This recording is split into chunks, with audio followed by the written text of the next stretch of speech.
Welcome back, my family. Before we dive into tonight's creepy little journey, make sure to like the video, subscribe to the channel, and share this with someone who loves a good scare before bed. I would love to know where you are watching from and what time it is for you right now. So drop it down in the comments and hype me up a little on YouTube. Now, get comfortable, dim the lights, and let us step into tonight's story.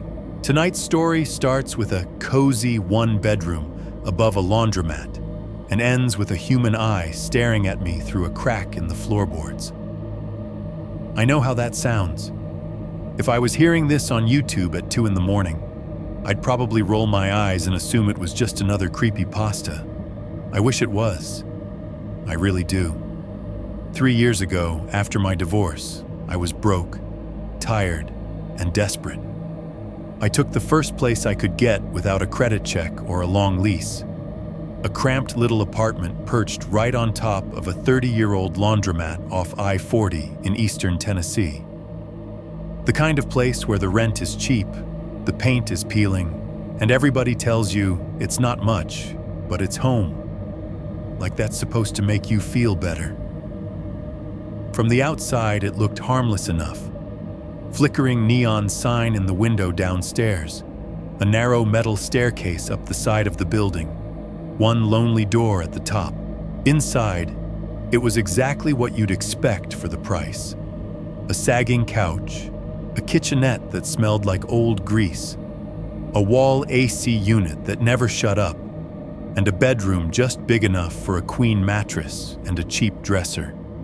The only thing that really bothered me on day one was the floor in that bedroom. Right at the foot of the bed, in the middle of the scuffed wooden boards, there was this square cutout in the floor. A hatch, a trapdoor, whatever you want to call it. Just a piece of wood with a metal ring and 2 old screws, like a handle into the dark. My landlord shrugged it off. "Old crawlspace access," he said. "Sealed up years ago. Nobody uses it. Don't worry about it." So I tried not to. I worked my 12-hour night shifts at the gas station down the road, came home smelling like coffee and diesel, kicked my shoes off by that hatch, and told myself all the creaks and groans under my feet were just the building settling. Just pipes, just machines, just an old laundromat humming in its sleep. But if you stay in a place like that long enough, if you listen closely enough, on the nights when the washers are quiet and the highway noise dips and your AC finally clicks off, you start to realize the difference between a building settling and a living thing trying not to be heard. That's when I stopped thinking of it as just a hatch in the floor and started wondering who else had been calling that crawl space home, and how long they had been listening to me before I ever heard them. Okay, Minbat Jiao Viet 1.1 Cho Ban He. Tuan Bo Joan Duoi Jai La Noi Dung Truyen, Ngoi I Tieng An, Jung Frame Ban Jua. 1.1 Writing this down so I can sleep. I am writing this from a kitchen table that does not creak. That detail matters more to me than it probably should. The floors in this place are poured concrete, smooth and cold under my bare feet. No crawl spaces, no old beams, no hollow spots. When I first moved in, the leasing agent bragged about that like it meant better sound insulation. To me, it meant something else. Nothing can be under me anymore. Nothing can climb up from the dark while I sleep. It is 12:23 a.m. exactly. The green digits on my stove clock keep reminding me, like they are the only things in the room awake enough to pay attention. The fridge behind me is humming, a low, steady vibration that I have learned to find comforting. The wall AC unit coughs a little, then settles into its normal cycle of whirring and sighing.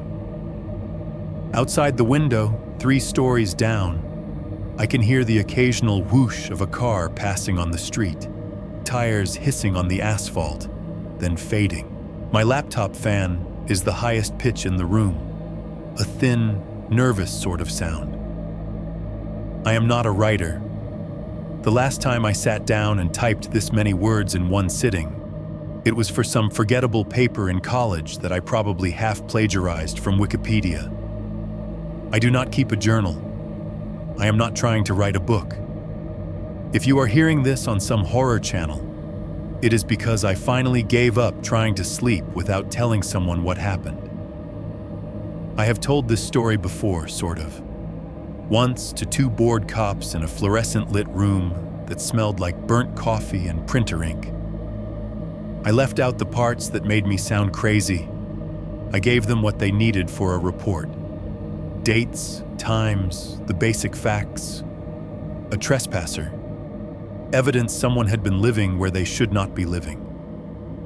They wrote it down, nodded, told me they would look into it.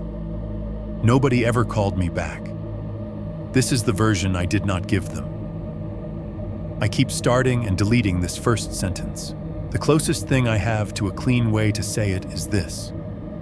For nearly a month of my life, I am pretty sure a man was living directly beneath my bed, and I did almost nothing about it. I heard him. I felt him. I stepped over his head on my way to brush my teeth. And because I was tired and broke and busy and did not want to be the kind of person who believes in monsters, I ignored him. That is the part that keeps me up more than anything he actually did. The idea that I participated in my own fear by pretending it was not there. I moved into that old place above the laundromat 3 years ago, almost to the week. Back then, I was still hanging on to this stubborn belief that things like divorce and debt and moving out of a shared home were the scariest things that could happen to a person. When you are sitting on the floor of a half-empty townhouse with a cardboard box full of mismatched mugs, the idea of being alone in a cheap apartment somewhere feels like an upgrade. At least it's yours, you tell yourself. At least no one is slamming doors in your face or leaving their stuff on your side of the closet. You do not think about what might already be there, waiting under the floor. This current apartment is the opposite of that old place. Everything here is beige and clean and generic, like a furnished unit in a catalog. The walls are plain. The hallway lights outside my door are bright white LEDs that never flicker. There is no attic hatch in the hallway ceiling, no door in the closet that leads to anywhere but drywall. The building is only a few years old. I picked it on purpose that way. Even the sound here is normal. Right now I can list it out for you, just so you know I am paying attention. The fridge compressor running steady behind my left shoulder. The soft whoosh from the AC vent on the far wall. The clock on the stove ticking every second, a little louder in my head than it probably is in real life. The occasional car, the faint bass of someone's distant music when the elevator doors open down the hall. I catalog all of this, night after night, because I am always waiting for the moment it stops. Every building has that 1 second where everything aligns. The fridge cycles off. The AC fan winds down. The upstairs neighbor's TV mutes. The elevator is between floors. The traffic outside pauses at a red light. For just a breath, the whole structure goes quiet, like someone pressed mute on the world. Most people never notice that second. Their brains smooth it out. They are scrolling their phones or half asleep, and the noise comes back before they have time to realize it left. After the laundromat apartment, I always notice. I wish I could tell you I am over it, that I've put it in a box labeled weird things that happened in my 20s and moved on with my life. The truth is that some nights I lie in bed and stare at the smooth gray floor under my feet and wonder how many inches of concrete there are between me and whatever space comes next. A parking garage, soil, pipes, nothing. I tell myself that's enough, that even if someone wanted to crawl underneath me now, they couldn't. There's nowhere for them to go, nowhere for them to breathe except where I can see them. And then, every once in a while, the sounds all cut out at the same time. The hum behind me stutters and dies. The AC stops whispering. The street outside goes still. My apartment falls into a kind of pressed, underwater silence, and my fingers hover over the keyboard, like I'm afraid to hit the next key too loudly. In that 1 second gap, in that tiny, stretched-out slice of quiet, I sometimes hear something I cannot explain. It is not loud. It is not dramatic. If I played it for you on a recording, you would probably tell me it is just the building settling, or a pipe cooling, or my own heartbeat in my ears. But sitting here, with concrete under me instead of old wood, with no crawl space, with nowhere for a person to be except on my side of the floor, it feels wrong. It sounds exactly like a floorboard giving under a shifting weight. A single, soft creak from directly under the legs of my chair. There is no floorboard there. There is no hollow to hide in. There is nothing under me but concrete and whatever lives under that. I know that. I repeat it to myself like a fact from a brochure. This building does not have the thing the last one had. This place has no hatch, no trap door, no space for a man to lie on his back and listen to me breathe. I know all of that, but I also know what I heard in that other apartment. The first night the TV shut off by itself, and the washers downstairs finally stopped spinning and the highway noise dipped low. I know what it sounds like when a living chest drags in a breath through a narrow space just beneath your bed. That is why I am typing this at 12:23 a.m. instead of sleeping. That is why you are hearing my voice instead of some narrator reading a made-up story from the internet. I am tired of carrying the version I told myself to make it all seem smaller. For once, I want to tell the whole thing the way it actually felt. I am going to start with the day I moved in above the laundromat. And if, while I am telling you this, everything goes quiet here for a second and I stop talking, that is just me listening. Just making sure I am still the only one on this side of the floor. 1.2, freshly divorced, freshly broke. This part is not scary in the way you are probably waiting for. There are no eyes in the dark yet, no whispers through walls. It is just papers, signatures, and small humiliations. Everything that put me in the exact place where I would say yes to the wrong apartment. Early winter 2021, Eastern Tennessee. The day my divorce became official, I sat in a too-warm courthouse room under buzzing fluorescent lights, while my ex and I took turns scratching our names on the lines our lawyers pointed at. Outside the windows, the sky was flat and pale, the trees stripped down to black branches. Inside, it smelled like stale coffee and dry paper. She kept the townhouse in West Knoxville and most of what was in it. I walked out with a manila folder of documents, the keys to a tired car with too many miles, and a mental list of the things I would need to replace if I ever had a place of my own again. For a while, I did not. I floated, a week on my friend Mark's couch, staring at a crooked ceiling fan and pretending not to hear his roommate arguing through the wall at 2 a.m. A few nights in my mom's guest room, lying under a floral comforter from my childhood and trying not to feel 13 again. Everywhere I stayed came with an unspoken expiration date. Stay as long as you need, they said, but you can feel when you are a guest and not a resident. Your toothbrush sits in a cup that is not yours. Your bag stays half-packed by the door. After a couple of weeks of that, my nights stopped being about sleep and started being about scrolling.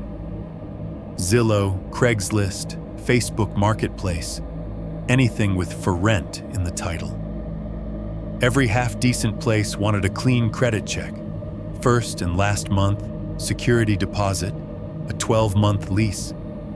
I did the math in my head for each listing and came up short enough times that it felt like a joke someone else was in on. Then, one night, half propped on Mark's couch with my phone on 12% battery, I saw it. One-bedroom apartment above laundromat. Utilities included, month to month, cheap.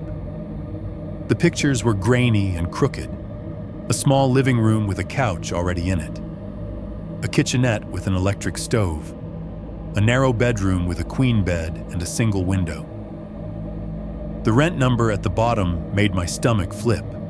Not because it was high, but because it was low enough that, for the first time, I could see a way to make it work even on my worst weeks.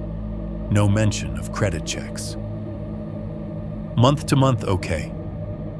The address put it just off a service road by I-40, near a truck stop and a 24/7 gas station I recognized from late-night coffee runs. Not exactly a dream neighborhood, but it was nowhere and everywhere at once.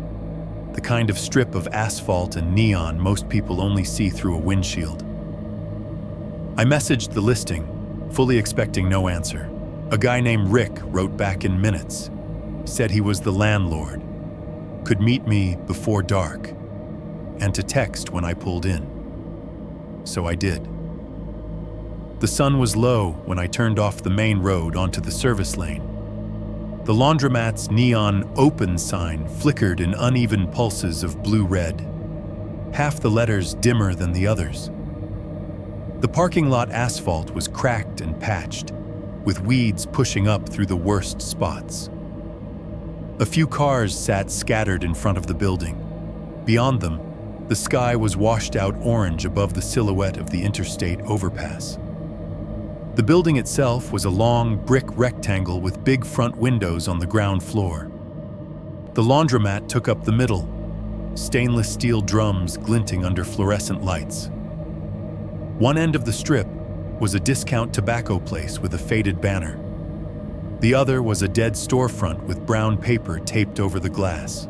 The only sign of life above street level was a metal staircase bolted to the left side of the building, climbing to a small landing and a single steel door. Rick was waiting on the landing when I parked, a stocky guy in a gray hoodie and denim jacket, hands shoved in his pockets. Up close, he smelled like cigarettes and dryer sheets, which fit a man who spent most of his days over washers and dryers. "Alex?" he called down. "Yeah. I'm Rick. Place isn't much, but it's warm and cheap," he said, which was honestly the best pitch he could have given me. We went up the stairs together. The metal groaned under our weight, ringing slightly against the brick. At the top, he fought with the lock for a second, and then shouldered the steel door open. Warm air rushed past us. Laundry detergent, old cooking, a faint chemical tang like floor cleaner that never quite left. Inside, the apartment was exactly what the pictures had promised, and nothing more. A small living room with a sagging couch and a chipped coffee table. A kitchenette along one wall. Laminate counter, double-burner electric stove. White fridge humming loud enough to be a presence on its own. A wall AC unit sat over the single front window, grill yellowed with age. "Utilities included," Rick said, nodding toward the fridge like it was evidence. "Heat from the shop rises, so you barely have to run anything. Month to month, no credit, just first month and we're square." He led me down a short hallway. On the left, a narrow bathroom with a shower stall and a mirror going cloudy around the edges. On the right, a closet with mirrored sliding doors that made the space look a little less cramped. At the end, the bedroom. The bedroom was nothing special at first glance. Queen mattress on a basic frame, cheap white comforter, 2 pillows. A single window facing the parking lot and the service road. I could see the tops of the gas pumps from there. the glare of the truck stoplights, and the faint red glow of a fast food sign down the block. The carpet from the living room stopped at the doorway. In here, the floor was old oak wood, scarred and dull. That was where my eyes caught on something that did not match. Near the foot of the bed, just to the right, the boards were interrupted by a neat square, maybe 2 feet by 2 feet. A section of floor cut cleanly away from the rest. A hatch. It sat flush with the planks around it. The only signs of separation, a narrow seam and a dull metal ring bolted to one edge like a handle. 2 newer-looking screws shone near the corners where the light hit them.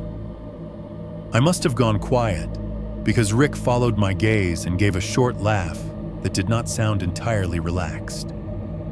"Oh, that," he said, walking over and tapping the square with the toe of his boot. It sounded solid. "Old access hatch to a crawl space. Been there since forever. We sealed it up years ago. Nobody uses it. Floor's solid. Just ignore it." The word crawl space lodged somewhere behind my ribs. "Sealed?" I asked. "Foam, boards, the whole deal," he said quickly. "We blocked it off from below too. It's dead space. I keep meaning to cover it up proper, but..." He shrugged. "You'll forget it's there after a week." There was a faint extra smell in the bedroom that I had not noticed in the living room. Under the detergent and dust, something sharper and older, like chemicals soaked into wood long ago. I told myself it had to be from whatever they had used to seal the space, or from cleaning supplies stored downstairs. Old buildings all have ghosts of smells that stick around whether anyone remembers the source or not. Rick looked at me, then around the room, then back. "Look, I'm not gonna lie.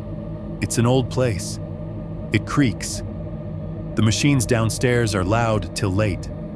But it's cheap, it's warm, and I'm not going to make you sign your life away. You want out? You give me 30 days. I thought about Mark's couch, my mom's guest room, my bank balance, the idea of a door I could lock that was actually mine again. The hatch sat there by the bed, flat and quiet, like a closed eye pretending to sleep.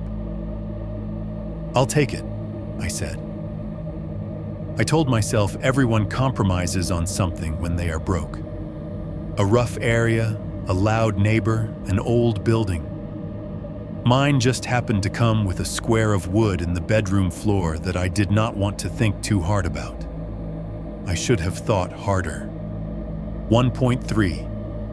Night shift life. A week after I moved in above the laundromat, I stopped pretending I was going to find some better job and walked into the gas station down the road with a half-crumpled resume in my hand. You have probably seen one of these places 1,000 times out of your car window and never really looked at it. Bright LED price sign out front, 4 pumps under a low canopy stained dark where the diesel fumes cling, big glass front doors plastered with lottery posters and energy drink ads. Inside, it was colder than it needed to be and smelled like every gas station I have ever been in. Burnt coffee, hot dogs that had been rolling for too many hours, floor cleaner that never quite covered the grease. I asked the manager if they were hiring, and she laughed and said, "We're always hiring," like that was a joke we were both supposed to be in on. They put me on nights almost immediately. My shift was 2 p.m. to 2 a.m., 4 or 5 days a week, depending on how desperate they were. Afternoons were a blur of regulars, kids grabbing chips after school, people rushing through on their way home from work. After 10, the crowd thinned out and got stranger, truckers with 1,000-yard stares buying coffee and cigarettes, couples fighting in low voices in the snack aisle, the occasional drunk wandering in, eyes too bright, trying to guess what state they were in based on the lotto tickets. The break room was a kind of comfort in a pathetic way. A windowless little box behind the walk-in cooler, lit by a single humming fluorescent tube. 2 cheap metal folding chairs, a plastic table with a rippled fake wood surface, a microwave with a door that did not quite close right. The smell in there was always the same. Stale coffee from the pot someone never washed, burnt popcorn from some long-ago shift, a faint hint of fryer oil and the sour tang of mop water. The soundscape of the station worked its way into my bones. The constant low roar of the freezer fans, the uneven buzz of the old fluorescent lights above the candy shelves, the sharp beep of the barcode scanner every time I dragged a bottle or a bag across the red line, the distant hiss and psh of truck air brakes out in the lot. You do not realize how loud a place like that is until you have been there 12 hours and step outside for a smoke or a breath of air, and your ears feel weird in the sudden quiet. I learned pretty quick that I liked nights more than I should have. Fewer people meant more time for my head to wander. There was something about standing behind that counter at 1 a.m, watching the door, that made me feel less exposed than I did in daylight. Under those humming lights, the world felt narrowed down to whoever pushed through the glass doors and whatever numbers blinked on the register. No one was waiting for me to come home. No one was checking what time I clocked out. There was no one on the other side of a shared bed sighing when I opened the bedroom door too loudly. The flip side of that freedom was what came after. Most nights, by the time I killed the register, counted the till, and wiped down the counter, it would be 2:05 a.m. or later. I would grab a stale donut or a microwaved burrito, nod goodnight to whoever was working the early morning prep shift, and step out into air that always smelled faintly like fuel and damp asphalt. The drive home was short. I would take the service road that ran parallel to I-40, the headlights of passing trucks strobing through the gaps in the trees. The same strip malls, the same tired signs. At that hour, everything took on a washed-out, empty quality, like a movie set after everyone had gone home. The laundromat building was usually dark when I pulled in. Its neon open sign would be off, the interior lights dimmed, only a faint glow from a vending machine near the back. The parking lot stayed partially lit by a few stubborn streetlights, their orange halos catching puddles of oil on the cracked asphalt. Most of the cars from earlier would be gone. Sometimes there would be a sedan parked crooked by the dead storefront, or a pickup idling with the driver slumped behind the wheel, taking a nap. Occasionally, a semi would be sitting further out, engine rumbling, a shadow moving behind the windshield. I would park in roughly the same spot every night, a few spaces from the base of the metal staircase. Killing the engine always made things feel too quiet for a second. I would sit there, listening to the tick of the cooling motor, the distant hiss of the interstate, and then force myself to get out before my brain started inventing reasons to sit in the car until sunrise. The staircase up the side of the building became its own kind of ritual. The metal steps were narrow and made this hollow, ringing clang with each footfall that echoed off the brick. Hand on the cold railing, eyes automatically checking the shadows at the top landing, even when I knew there was nothing there. It did not take long before I could tell how tired I was by the way the stairs sounded, as if the entire building were playing back my day in a dozen little reverbs. Inside the apartment, the world shrank down again. The hum of the fridge seemed louder after the steady roar of the refrigerators at work. The wall AC in the living room hiccuped and droned, blowing air that always smelled faintly like dust, no matter how often I cleaned the filter. I would drop my keys in the same little ceramic bowl on the counter, toss my wallet next to them, kick my shoes off by the door. On those first few nights, I did not go near the bedroom in the dark without the light on. I told myself it was just a new place, that everyone's nerves get weird when they are sleeping somewhere unfamiliar. I would turn on the overhead light, stand in the doorway, and look at the bed, the window, the closet. And then, inevitably, my gaze would drop to the square of wood near the foot of the bed. The hatch always looked impossibly ordinary when the light was on. Just a slightly darker square, seams visible if you were looking for them. The metal ring lay flat, cool, and dull. The two screws on either side gleamed a little more than the wood, like small, watchful eyes.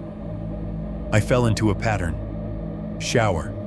Put something on TV, late-night talk shows, old sitcom reruns, anything with other people's voices to fill the room. Crack the bedroom window just a bit so I could hear the low rush of highway noise, the occasional distant honk, the soft rush of tires over wet pavement when it rained. Lie down. Let the combined sound of laugh tracks and the interstate blur into static in my head. It was during one of those nights that I first really noticed the difference in the floor. I do not know how much attention you pay to your own floors. Most people only notice when they squeak or when they are not there. But in that bedroom, after a few nights, I started to pick up on the way it felt. If I walked from the door to the window, the boards under my feet felt firm, with that solid, muffled thunk of old wood nailed tight to something. But when I stepped near the foot of the bed, especially near the hatch, the sound changed. There was a faint, hollow note to it, a darker echo, like tapping on a closed box instead of a solid table.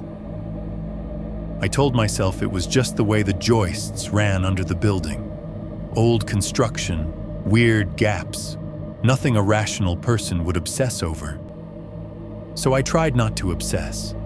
I tried to focus on the things I could see. The TV glow, the way the breeze from the cracked window lifted the corner of the curtain, the steady rise and fall of my own chest. One night, around 3 a.m, I woke up enough to realize I had fallen asleep with my phone still in my hand. I rolled over to plug it in, misjudged the angle, and it slipped from my fingers. I heard it clack against the wood and slide off the side of the bed, landing near the foot with a dull little bounce. Half asleep, I cursed under my breath and swung my legs over the side. The room was dim, lit only by the TV's shifting blue light and a slice of sodium orange from the parking lot outside. I knelt down on the cool wood, feeling around with my hand. My fingers brushed dust, the rough edge of the bed frame, then metal. The ring. It was colder than the floor around it, and it moved just enough under my touch to make the hair on the back of my neck stand up. The pad of my middle finger slipped under the curve of it as I groped for the phone, and in that exact second, somewhere below me, I heard a sound. Just a small one, a muffled thump, not sharp enough to be something falling, not rattling like pipes, more like something adjusting. A weight shifting on wood, the faintest echo of contact, as if someone had just moved their shoulder against a beam in a tight space. I froze, hand still on the ring. All at once, the other sounds of the building seemed very far away. The AC in the living room hummed on, indifferent.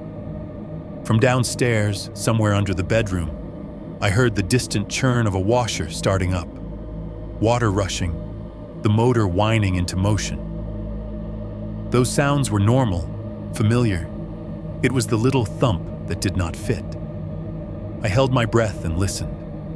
Nothing. No follow-up knock. No second movement.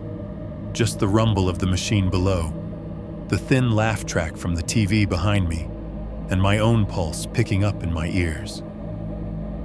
Old building, I whispered to myself, though no one had asked. Just settling. I snatched my phone, climbed back on the bed, and deliberately lay so that my feet were as far from the hatch as possible. I turned the volume on the TV up a notch, as if that could drown out the memory of that small, wrong sound. The next afternoon, the whole thing felt stupid. I had slept a few broken hours, eaten something half-frozen, and the idea that a tiny noise under the floor had scared me felt childish. I told myself I was letting the divorce, the move, the exhaustion get to me. That night, before work, standing in the bedroom with sunlight coming through the blinds, I knelt down by the hatch again. Up close, the screws looked newer than the rest of the hardware in the apartment. The heads were clean, edges still sharp. I took a quarter from my pocket and, on impulse, turned one screw a few degrees counterclockwise, just enough to feel it move, to see it shift position. Then I tightened it back to where I thought it had been. A childish experiment. Proof, I told myself, that I was still in control of what happened in my own room. When I woke up the next afternoon, groggy and dry-mouthed, sunlight slanting across the bed, the first thing I saw when I swung my legs over the side was that screw. It was turned. Not much. Just enough that the slot no longer lined up with the grain of the wood the way I remembered. The tiny burr on the edge of the metal that I had noticed the day before was now at a different angle, like a clock hand moved forward a few minutes. And there was a faint, bright scratch around the head that I was sure had not been there. A half moon of bare, freshly disturbed metal. I stared at it longer than I want to admit, the sleep fading out of my body in a slow, cold wave. I could have been wrong. I could have misremembered. Floors creak, screws loosen on their own, buildings shift. All of that is true, but as I sat there, the boards cool under my feet, the laundromat humming faintly beneath me, another thought tightened in my chest. Or someone else had touched that screw from the other side. 2.1. The first night I heard him breathe. The first time I heard him breathe, winter had finally settled in for real. Up to then, it had just been cold, in the way Tennessee gets cold. Gray days, wet wind, that kind of chill that seeps into your clothes, but not all the way into your bones. That night felt different. The temperature had dropped fast, sharper than the weather app had promised, and by the time my shift was over, the air outside the station felt thin and mean in my lungs. I remember the way my feet hurt more than anything. 12 hours on that tile floor had turned my legs into dull, throbbing weights.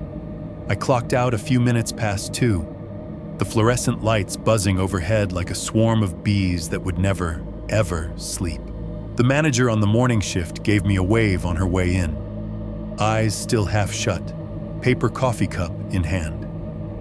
I grabbed a microwaved burrito from the hot case that probably should have been thrown out an hour ago, wrapped it in a couple of napkins, and shoved it into my backpack. It was not that I was hungry, as much as I was afraid of lying in bed listening to my own stomach growl in the dark.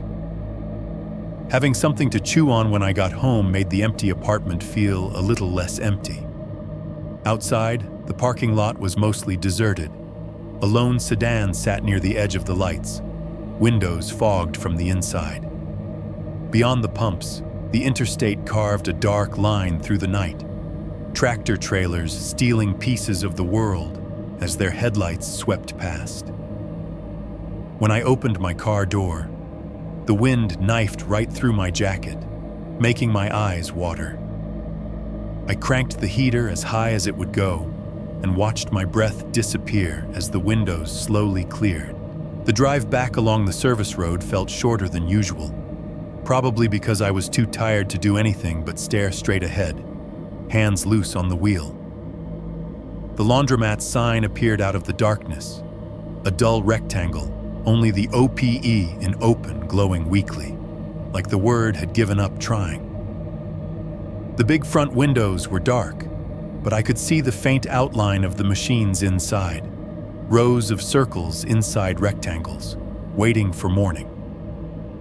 I parked in my usual spot, killed the engine, and just sat there for a moment, listening. The ticking of the cooling motor, the distant hollow roar of a semi on I-40 downshifting for the curve, the wind pushing at the side of the car, making it rock just enough to remind me how light it really was. The building looked different in the cold, sharper at the edges. The brick seemed darker, the metal of the staircase a little more hostile. I slung my backpack over one shoulder and made myself move. Every step on the stairs rang out into the empty lot. Clank, clank, clank, echoing off brick and glass. My breath came out in pale bursts in the air in front of me, gone as quickly as I could see it. At the top, I fumbled the key into the lock, fingers clumsy and stiff, and pushed the steel door open. Warm air rolled over me, heavy with that familiar mix of detergent, old cooking, and whatever that chemical note was that never went away. I kicked off my shoes by the door, let my backpack slide to the floor, and did not bother turning on the overhead light. The glow from the TV in the living room was enough. I had left it on some news channel when I left for work, the sound down low. In the kitchen, the fridge hummed louder than usual in the quiet, a constant low vibration in the walls. Somewhere behind it, or beneath the floor, I could hear the intermittent clunk of pipes settling, water moving, the building exhaling. The laundromat was closed, but the last of the heat from the dryers below leaked upwards, making the apartment feel warmer than the weather outside deserved. I popped the burrito in the microwave, watched it rotate under the yellow light, and listened to the building talk to itself. The microwave's soft whine joined the fridge's hum, and under both of them, I could hear the distant rush of air through the building's old HVAC system. Every now and then, a semi on the interstate would downshift, the sound carrying through the thin windows like a faraway animal's growl. I ate standing at the counter, too tired to sit, staring at nothing while the TV in the other room filled the air with someone else's voice. When I was done, I tossed the napkins, shut off the kitchen light without really thinking about it, and drifted down the short hall toward the bedroom. The floorboards under the carpet felt uneven in spots, soft here, firm there. The memory of that hollow note near the foot of the bed replaying itself in the back of my mind. I told myself again that old buildings move, that wood swells and shrinks with the weather. Rational sentences I had picked up from people who did not live above crawl spaces. In the bedroom, the window was a rectangle of faint orange from the parking lot lights, the blind slats cutting it into strips. The TV glow bled in from the other room, flickering gently across the ceiling. I peeled off my uniform shirt, dropped it onto the chair by the closet, and collapsed onto the bed. I did what I always did when I did not want to think too hard.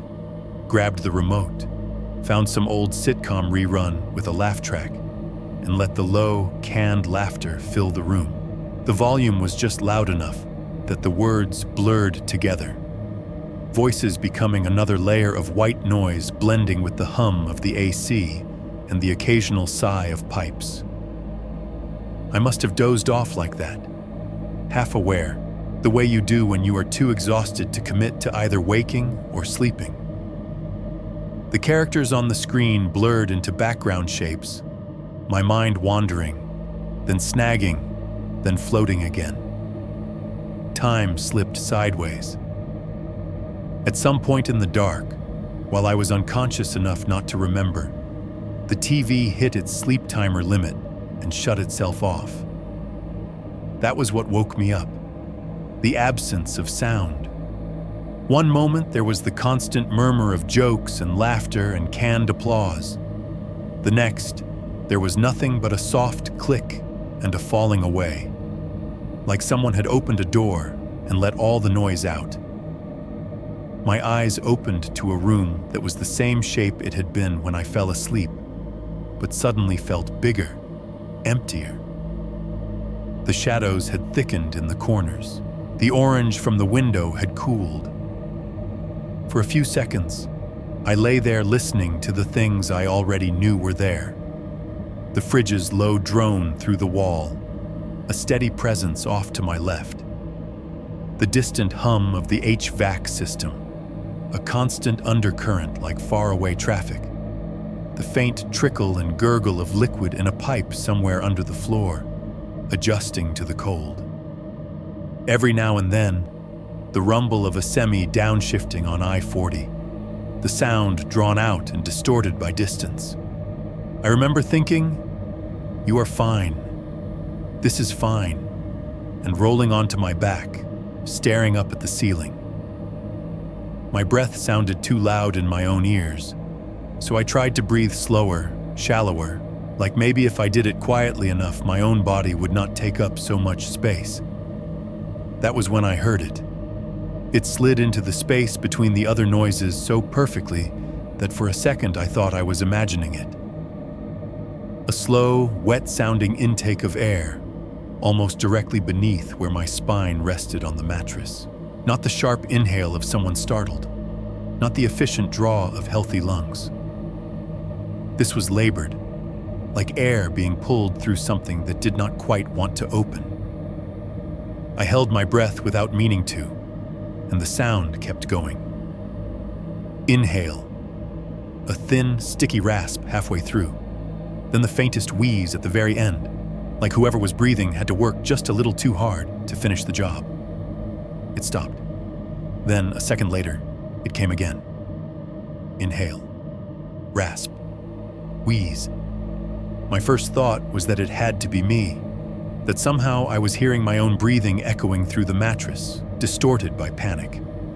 I focused on my chest, on the fact that it was not moving. I was holding myself rigid, lungs frozen, throat tight. The sound under me kept going. Inhale, rasp, wheeze. The boards beneath the bed made the tiniest noise, a whisper of friction, as if something heavy had shifted almost imperceptibly, like a shoulder sliding against a beam, or a back pressing just a little deeper into a cramped space.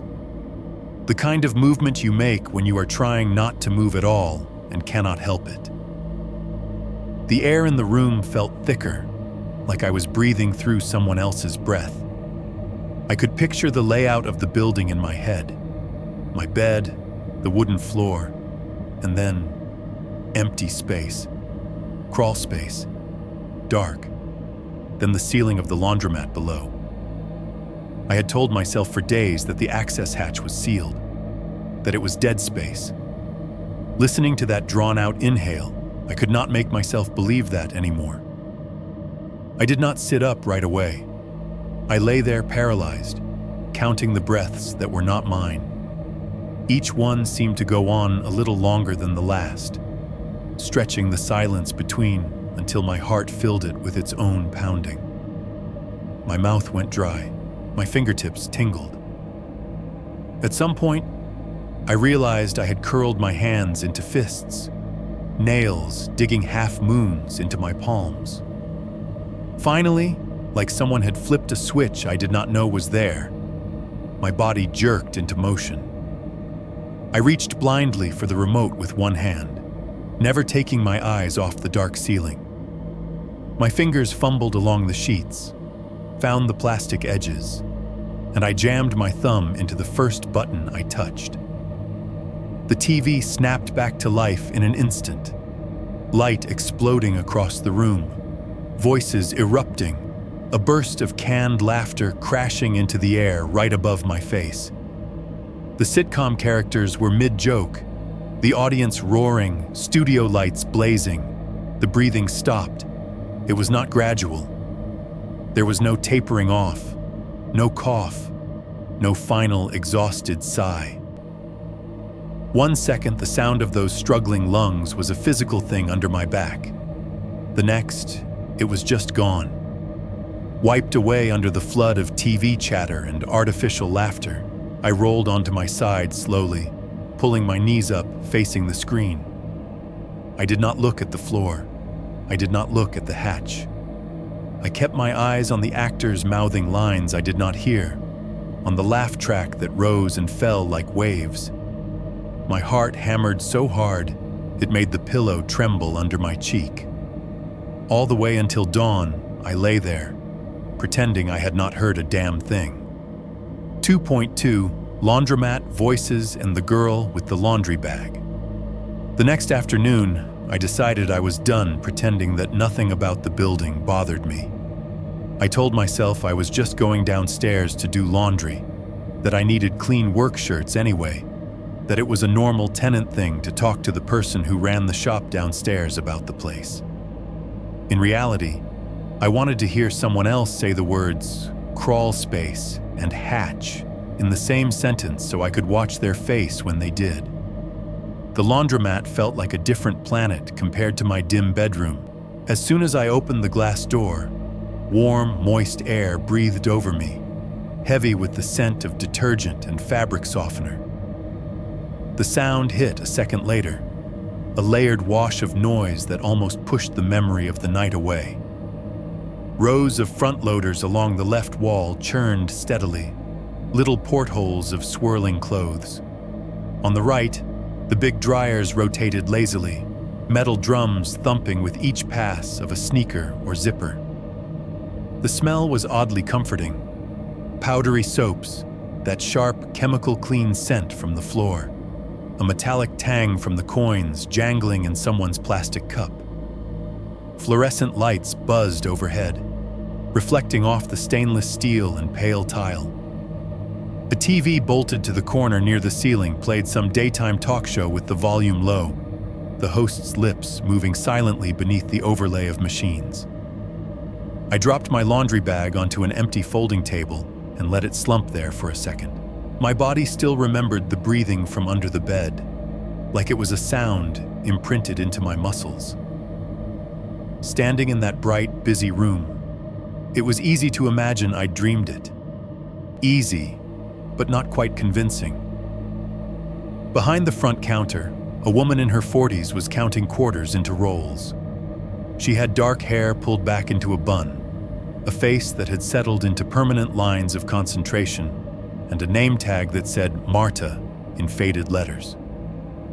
She glanced up when the door chime beeped, gave me a nod, and went back to the coins. "Hey," I said, feeling suddenly awkward for no real reason. "I'm upstairs, in the apartment Rick rents out." She looked up again, this time more fully. "Oh, you're his new guy." "Yeah, Alex. Nice to meet you, Alex." She slid one last quarter into a paper roll with that quick efficiency of someone who had done it 10,000 times. "You figuring the machines out okay?" Yeah. Place is nice," I lied automatically. "Warm." She smiled faintly, like she had heard that line before. I started loading one of the washers, the coins heavy in my palm, the metallic clink as I fed them in oddly satisfying. For a minute, I just watched the machine fill with water, watched my dark work shirts slump and twist inside. It would have been easy to leave it at that, to keep the conversation at laundry and weather and nothing else. But the memory of that wet, struggling inhale under my bed pushed at the back of my teeth. "Hey, I said, trying to sound casual. "Can I ask you something about the building?" Marta slid the tray of rolled quarters to one side. "Sure. That hatch in the bedroom up there," I said. "The one on the floor. Rick said it was sealed, an old crawlspace access." For half a second, the expression on her face flickered. It was subtle, a tightening around the eyes, a quick shift of her gaze toward the ceiling, as if she could see right through the tiles and boards to where the hatch sat. Then it was gone, replaced by the kind of neutral customer service look you wear when you do not want to start a conversation you cannot finish. "Oh, that old thing?" she said, waving one hand as though batting away a fly. Just pipes and junk now. Rick should have sealed it properly years ago. You hear him say that? Yeah, I said. He told me it's dead space. She picked up another roll of coins, thumb tapping the edge. Old buildings, she added. They all got weird corners. Don't worry about it. If anything leaks, you tell me. I tell Rick. The way she said, "Don't worry about it," made me want to worry more. A dryer behind me banged loudly as a pair of sneakers hit the inside of the drum, startling me more than I wanted to show. I forced myself to rearrange my clothes in the washer, pretending to be absorbed in sorting out a sleeve that had twisted itself into a knot. A woman came in then, dragging a big navy blue laundry bag behind her, the kind with a drawstring and flaking white letters on the side. She wore a faded University of Tennessee hoodie and leggings, her hair up in a messy bun, earbuds dangling around her neck. She nodded at Marta, who nodded back like this was a familiar scene. "Hey," the woman said to me as she dropped her bag on the table next to mine. "You mind if I take that one when you're done?" She jerked her chin toward the washer I was using. "Yeah, no problem," I said. "I'm just starting." She started sorting her clothes. Towels in one pile, jeans in another, a tangle of t-shirts in UT orange and gray. As she worked, she glanced up at me again, squinting slightly. "You the one in the apartment up top?" she asked. "Yeah," I said, feeling that weird prickle along my arms again. "Just moved in." She let out a soft, humorless laugh. "Figures he filled that quick." "Why?" "My cousin used to stay up there," she said, rolling a pair of socks into a ball with more force than necessary. "For a few months, maybe, before he..." She flicked her fingers like brushing crumbs off a table. "Took off?" I felt my stomach drop a little, as if someone had quietly pulled the floor an inch farther away from me. "Yeah?" I asked, trying to keep my tone light. "He like it?" She shrugged one shoulder. Said it was cheap. Said the hot water worked. Said the machines downstairs made it easy to pretend he wasn't alone all the time. She paused, looking toward the ceiling the same way Marta had. He also said the floor up there creaked at night like somebody moving under it. She said it in the same tone you might use to mention a leak or a neighbor with loud music, but the words lodged in my chest like ice. I forced a laugh that sounded wrong even to my own ears. "Old buildings," I echoed, half hoping she would laugh back and say she was kidding. "This place makes all sorts of noises." "He wasn't talking about pipes," she said quietly, more to herself than to me. She tugged the drawstring on her laundry bag, the fabric rasping. "He said sometimes he'd wake up and swear he heard somebody shifting around right under where he was lying." "What did Rick say?" I asked. She rolled her eyes. "Told him it was the dryers, probably. Or rats." She dropped a handful of change into a machine with practiced movements. "My cousin. He gets in his own head, you know? Has nightmares. Used to call me at 3 a.m. talking about stuff he'd seen that wasn't there.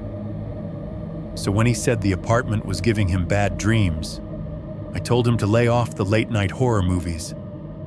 She tossed a pair of jeans into the washer, then added almost as an afterthought.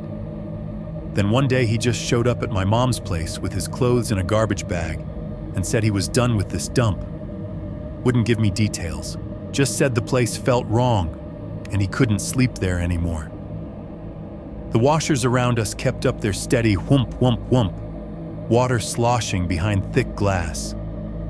Somewhere in the back, a dryer door slammed, the metal ring echoing through the room. The TV showed a host, laughing silently at some joke, captions scrolling by in white blocks I did not read. I tried to picture her cousin in my bedroom, lying where I lay, listening to the same noises, waking up in the same thin dark. Hearing, what? The breathing under my bed from the night before replayed in my head so vividly, I almost expected it to be audible over the machines. That dragging inhale, the rasp halfway through, the little wheeze at the end. I felt my throat tighten. Probably nothing, I heard myself say. Just, your brain playing tricks when it's quiet. She shrugged again, unconvinced or maybe just done with the topic. Yeah, maybe. She popped her earbuds into her ears, effectively ending the conversation. I watched the clothes spin in the washer for a while longer than I needed to, letting the motion hypnotize me. The world in there, shirts and socks tumbling over each other in water, pressing against the glass, sliding away, felt simpler than the one in my head. Behind the counter, Marta had gone back to counting quarters, but every so often I caught her glancing up at the ceiling. Not long looks, quick flickers, like she was checking a clock only she could see. By the time my washer cycle finished, and I hauled my damp clothes to a dryer, the idea had settled in me like sediment. Whatever was happening upstairs wasn't just in my head. I might be anxious, tired, freshly divorced, broke, all of that. I might have a brain that could spin itself into knots at 3 a.m. But I was not the only one who had felt something off about that floor. My cousin stayed up there. He said the floor creaked like somebody moving under it. He left. He did not come back. The machines beeped when their cycles ended. Doors opened and closed. Coins clinked into slots.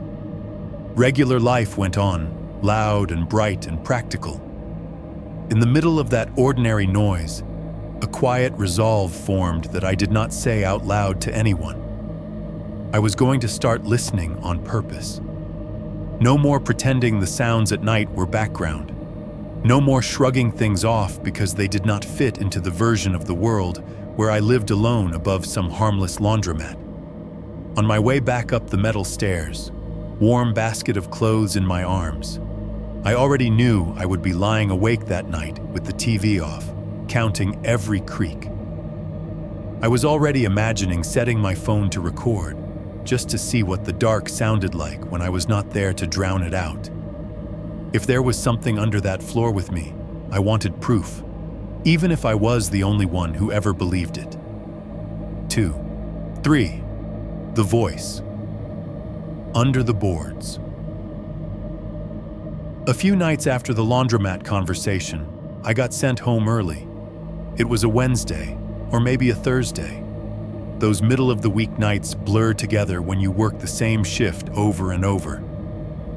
Something went wrong with the computer system at the station around 11, and by midnight the manager was cursing in the back room while tech support kept putting her on hold. At about 1 a.m, she came out, rubbed her eyes and told me, "Just go. I'm not paying you to stand here staring at a dead register. We'll sort it out tomorrow." I did not argue. By the time I locked my car in the lot and pulled onto the service road, it was barely 1:15 a.m. The world felt wrong at that hour. Too early for my body to be truly tired. Too late for the brain to be fully awake. The gas station's lights grew smaller in my rearview mirror, shrinking down to a cluster of artificial stars and then winking out behind a curve. The laundromat's building rose out of the dark like a shape I knew too well.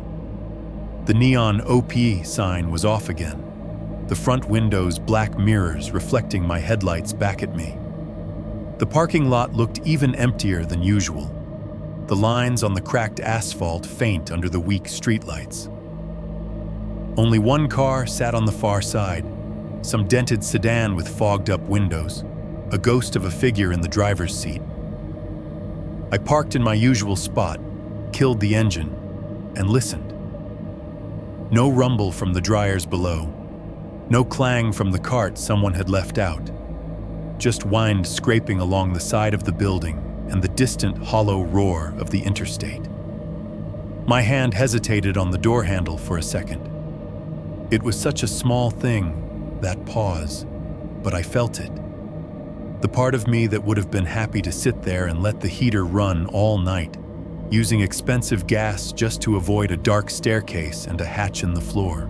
Then I remembered my bank balance, cursed under my breath, and forced myself out into the cold.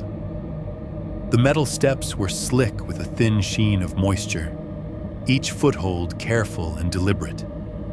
My shoes made that familiar clank with every rise, louder than usual in the quiet.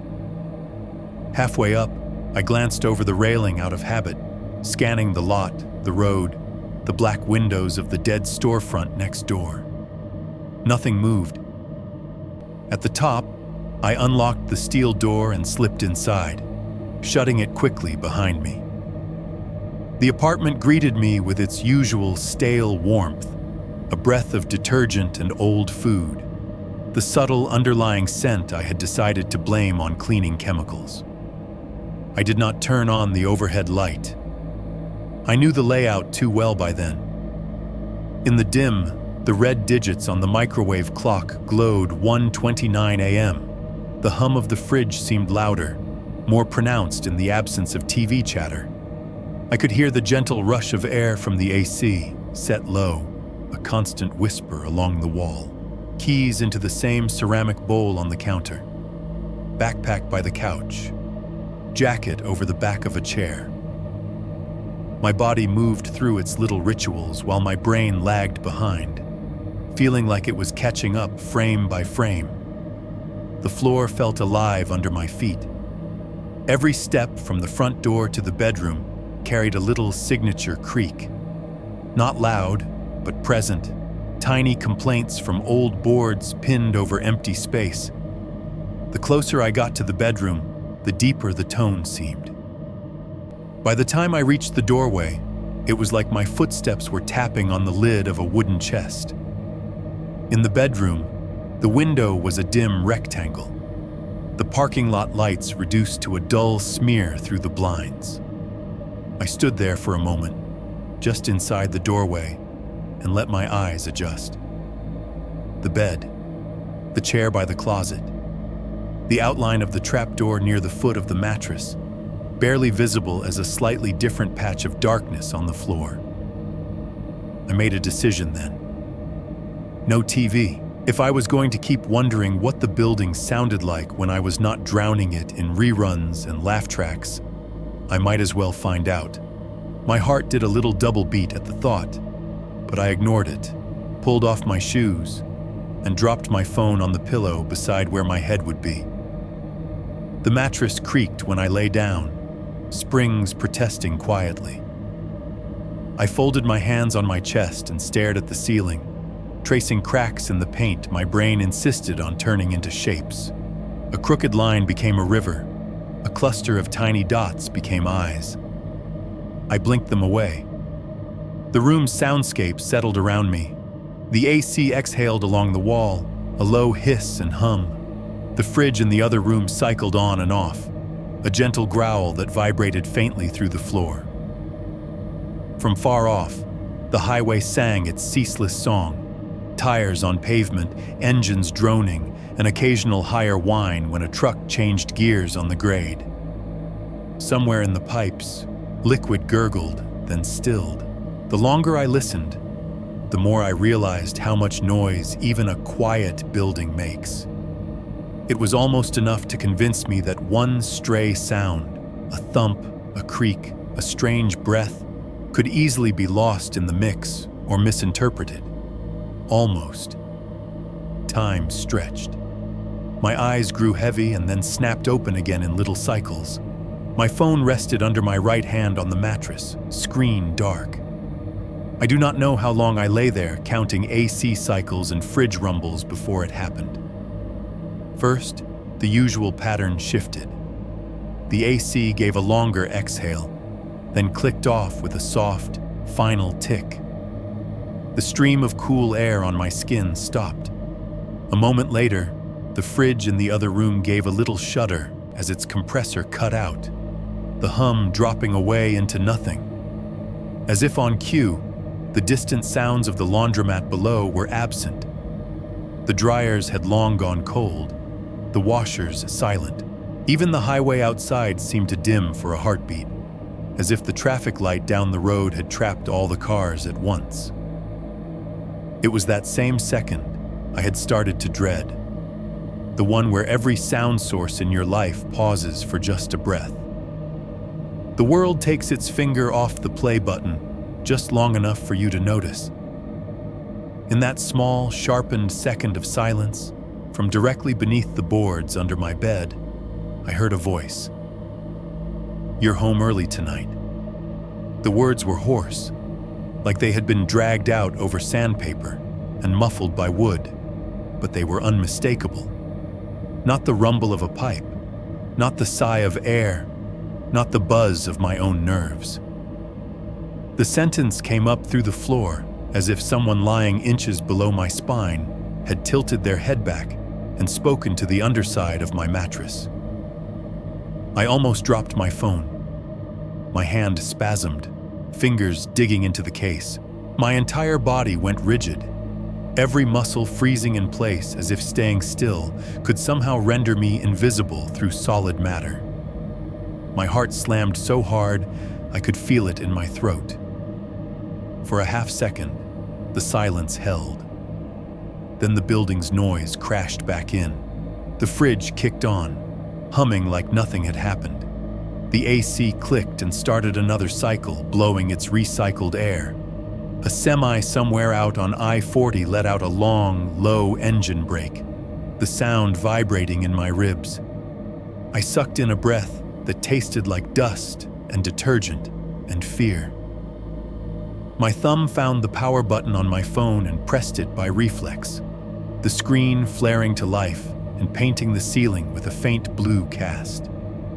That small light felt like a shield against the dark, even if it did nothing to the floor, blocking me from the space below. I sat up fast enough that the bed frame protested. My head swam for a second. I fumbled for the lamp on the nightstand, knocking over a receipt and an empty water bottle before my fingers found the switch. The bulb snapped on, flooding the room with weak yellow light. The floor looked exactly as it always did. The hatch sat near the foot of the bed, flush with the surrounding boards. The metal ring lay flat. The screws gleamed dully.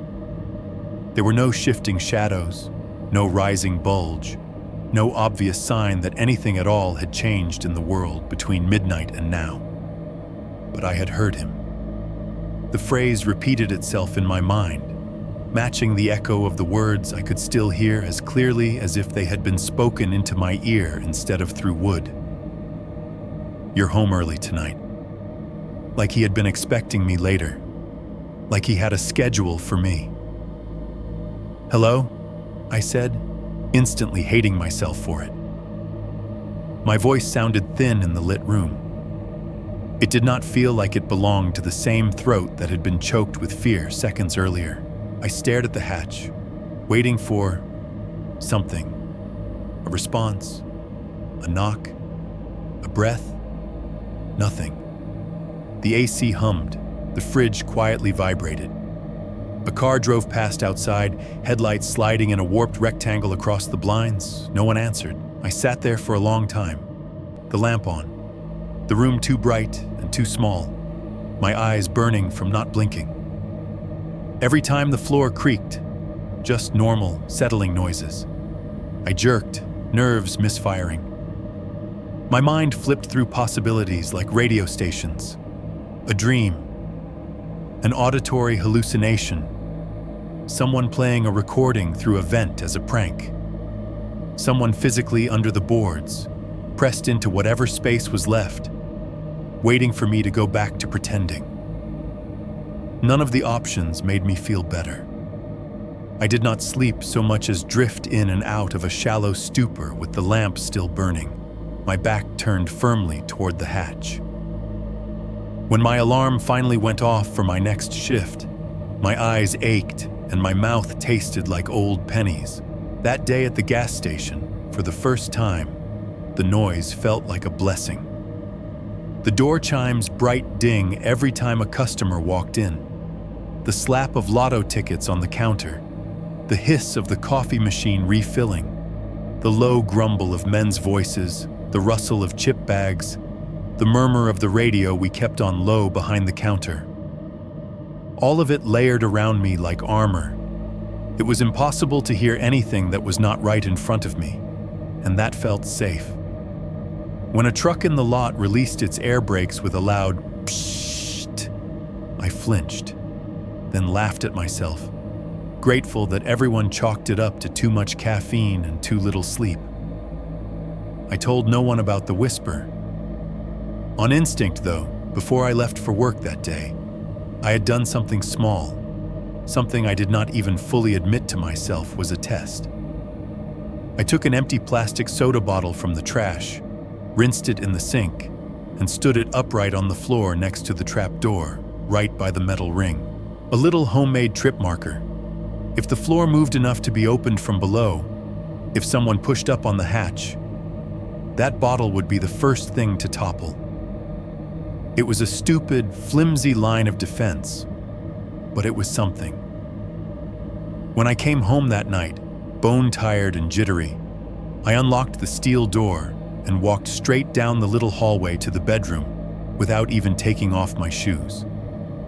The lamp was off, but enough light bled in from the parking lot that I could see the basic shapes: the bed, the closet door, the square of the hatch, and the bottle. It was lying on its side, not kicked or crushed, not rolled to a new corner of the room, just knocked clean over, as if something had lifted the hatch just high enough to brush against it and then lowered it again. The bedroom door had been shut when I'd left. The apartment door had been locked. No one was supposed to be up here but me. 3. 1. The missing screw and the old lease. After the bottle, I stopped pretending I was just being jumpy. The next morning, if you can call it morning when you have only slept in 10-minute fragments, I sat on the edge of the bed and stared at that plastic thing lying on its side like it had fainted. There was no way it should have moved.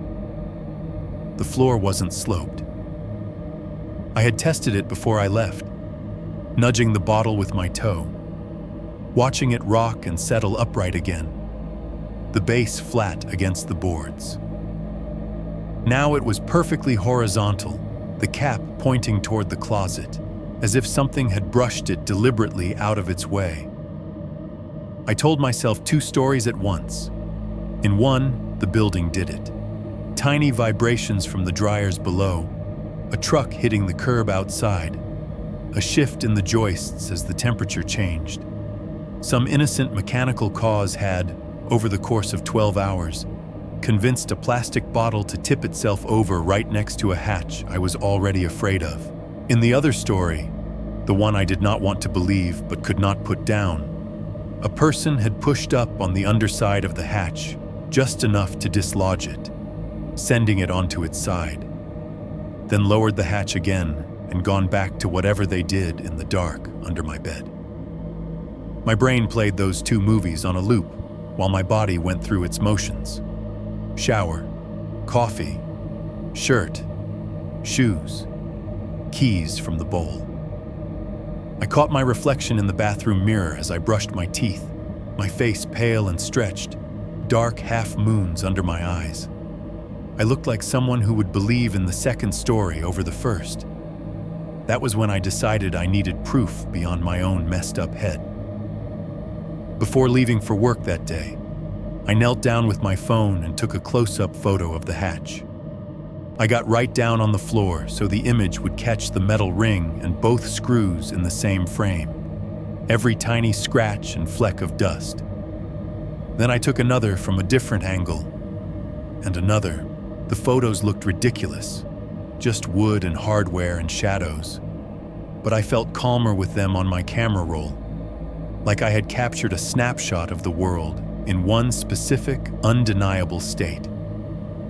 I did the same the next day, and the next. Before each shift, I would crouch on the boards and take my pictures. Screws, ring, edges. After each shift, I would unlock the apartment door and go straight back to the bedroom, sometimes without even flipping on a light, just using my phone screen to line up the same shot and compare. Most nights, everything looked the same. The screw heads were still lined up just so. The ring lay flat. The wood grain stayed familiar. For a while, that almost made things worse. It made me feel like I was hunting for ghosts in pixels, zooming in on nothing. My life had become a before and after puzzle with no visible difference, and the only variable was the way my stomach felt when I looked at the floor. Then, one afternoon, there was a difference. It was a weekday, late enough that the daylight coming through the blinds was already starting to go yellow. I had overslept, my alarm buried somewhere under the pillow, my dreams full of low, dragging sounds and people talking just out of earshot. When I finally rolled over and reached for my phone, the first thing I saw was the photo from the night before. The hatch, the screws, the ring. It was a habit now. Check the picture, then check the floor. I swung my legs over the side of the bed and felt the wood's chill seep into my soles. For a second, I just sat there, facing the hatch, letting my vision focus. The boards were a patchwork of scuffs and scratches, lighter spots where furniture had been dragged years before I lived there, darker patches where something had spilled and soaked in. And then I saw it. The right-hand screw was gone. The left screw sat where it always had, its slot running roughly parallel with the wall. A tiny crescent of shiny metal nicked out of one side where someone had slipped with a screwdriver at some point. The right screw, the one I had fussed with that first week, the one I'd watched for tiny shifts, was simply not there. In its place was a clean, dark circle in the wood. No dust, no grime, no fuzz from the carpet. Just a neat little hole, edges sharp, as if someone had taken it out recently and not bothered to hide the fact. My scalp prickled. I glanced around the room like there might be an obvious place where the missing piece of metal sat waiting to be found. Under the bed? On the nightstand? On the edge of the hatch itself, half-driven and abandoned? Nothing. I dug under the bed, fingers skimming over lint and lost receipts in the corner of a flipped-up rug. I checked the baseboards, the crack between the wall and the floor, the narrow gap under the dresser. No screw. It was as if it had never existed outside the photograph on my phone. I pulled that photo up with my thumb, staring at the tiny image of my floor from 12 hours earlier. The right screw shone there, mocking me, a small, solid detail of a world that no longer matched the one under my feet. I took a new photo, then flipped between the two, back and forth, like some low-budget spot-the-difference game with only one change and too much at stake. The thought that rose through the fog of my brain was simple and cold. Someone has tools. Dead space doesn't unscrew itself. Anger cut through the fear, sharp enough to make me move. I shoved my feet into my shoes, grabbed my keys, and went looking for Rick. He was in the alley beside the building, standing near the back door of the laundromat smoking a cigarette. The air back there smelled like damp lint and whatever chemical they used to strip oil out of work uniforms. Gray smoke curled around his head, catching in his hair and in the fibers of his jacket. "Rick," I said, louder than I meant to. He jumped, then turned, squinting at me through the smoke. "Jesus, man, you scared me." "I scared you." The laugh that came out of me sounded wrong, too high and thin. "We need to talk about that hatch." He groaned softly, taking another drag. "You again with the hatch. What now? You hear it breathe?" I flinched at how close he had come, without knowing it, to the truth. "One of the screws is gone," I said, forcing my voice to stay even. "Just gone, and I've got pictures from last night with it still there." He rolled his eyes, exhaling a stream of smoke toward the bricks. "Old hardware. Those things fall out all the time." "No," I said. "They don't. Not like this. There's a hole. It's clean. It's like somebody took it out on purpose. Maybe the last guy. The last guy didn't do it in the last 12 hours, I snapped. "Look." I unlocked my phone and pulled up the photos, holding the screen out toward him. "Here, last night." I swiped. "This afternoon." He leaned in, squinting. Up close, he smelled like ash and dryer vents. For a second, something like irritation tightened his jaw, and I thought I saw a flash of something else behind his eyes. Recognition, maybe, or guilt. Then his face slid back into the bored landlord mask I was starting to recognize. "It's just a screw," he said. "You want? I'll get someone to come by with a nail gun, put a couple nails through it, make you feel better. But there's nothing down there, okay? We blocked that crawl space off years ago. Foam, boards, the whole nine. You're fine." "You said that before," I said. The words, "you're fine," landed wrong in my ears. Too quick, too rehearsed. Somebody's messing with it. If it's a maintenance guy, I should know. If it's not... He cut me off, flicking his cigarette butt toward a puddle. "It's an old building. It shifts, stuff comes loose. I'll take care of it." That's not an answer. He looked at me then, really looked, his eyes flicking over my rumpled shirt, the circles under my eyes, the way my hand clenched tight around the phone. I could see him slotting me into a familiar category: problem tenant, on edge, making too much out of too little. "You want out of the lease?" he asked. "Is that what this is? You can go if you want. No hard feelings. But don't try to make this into some liability thing. Nothing's wrong with the unit." "No," I said quickly, too quickly.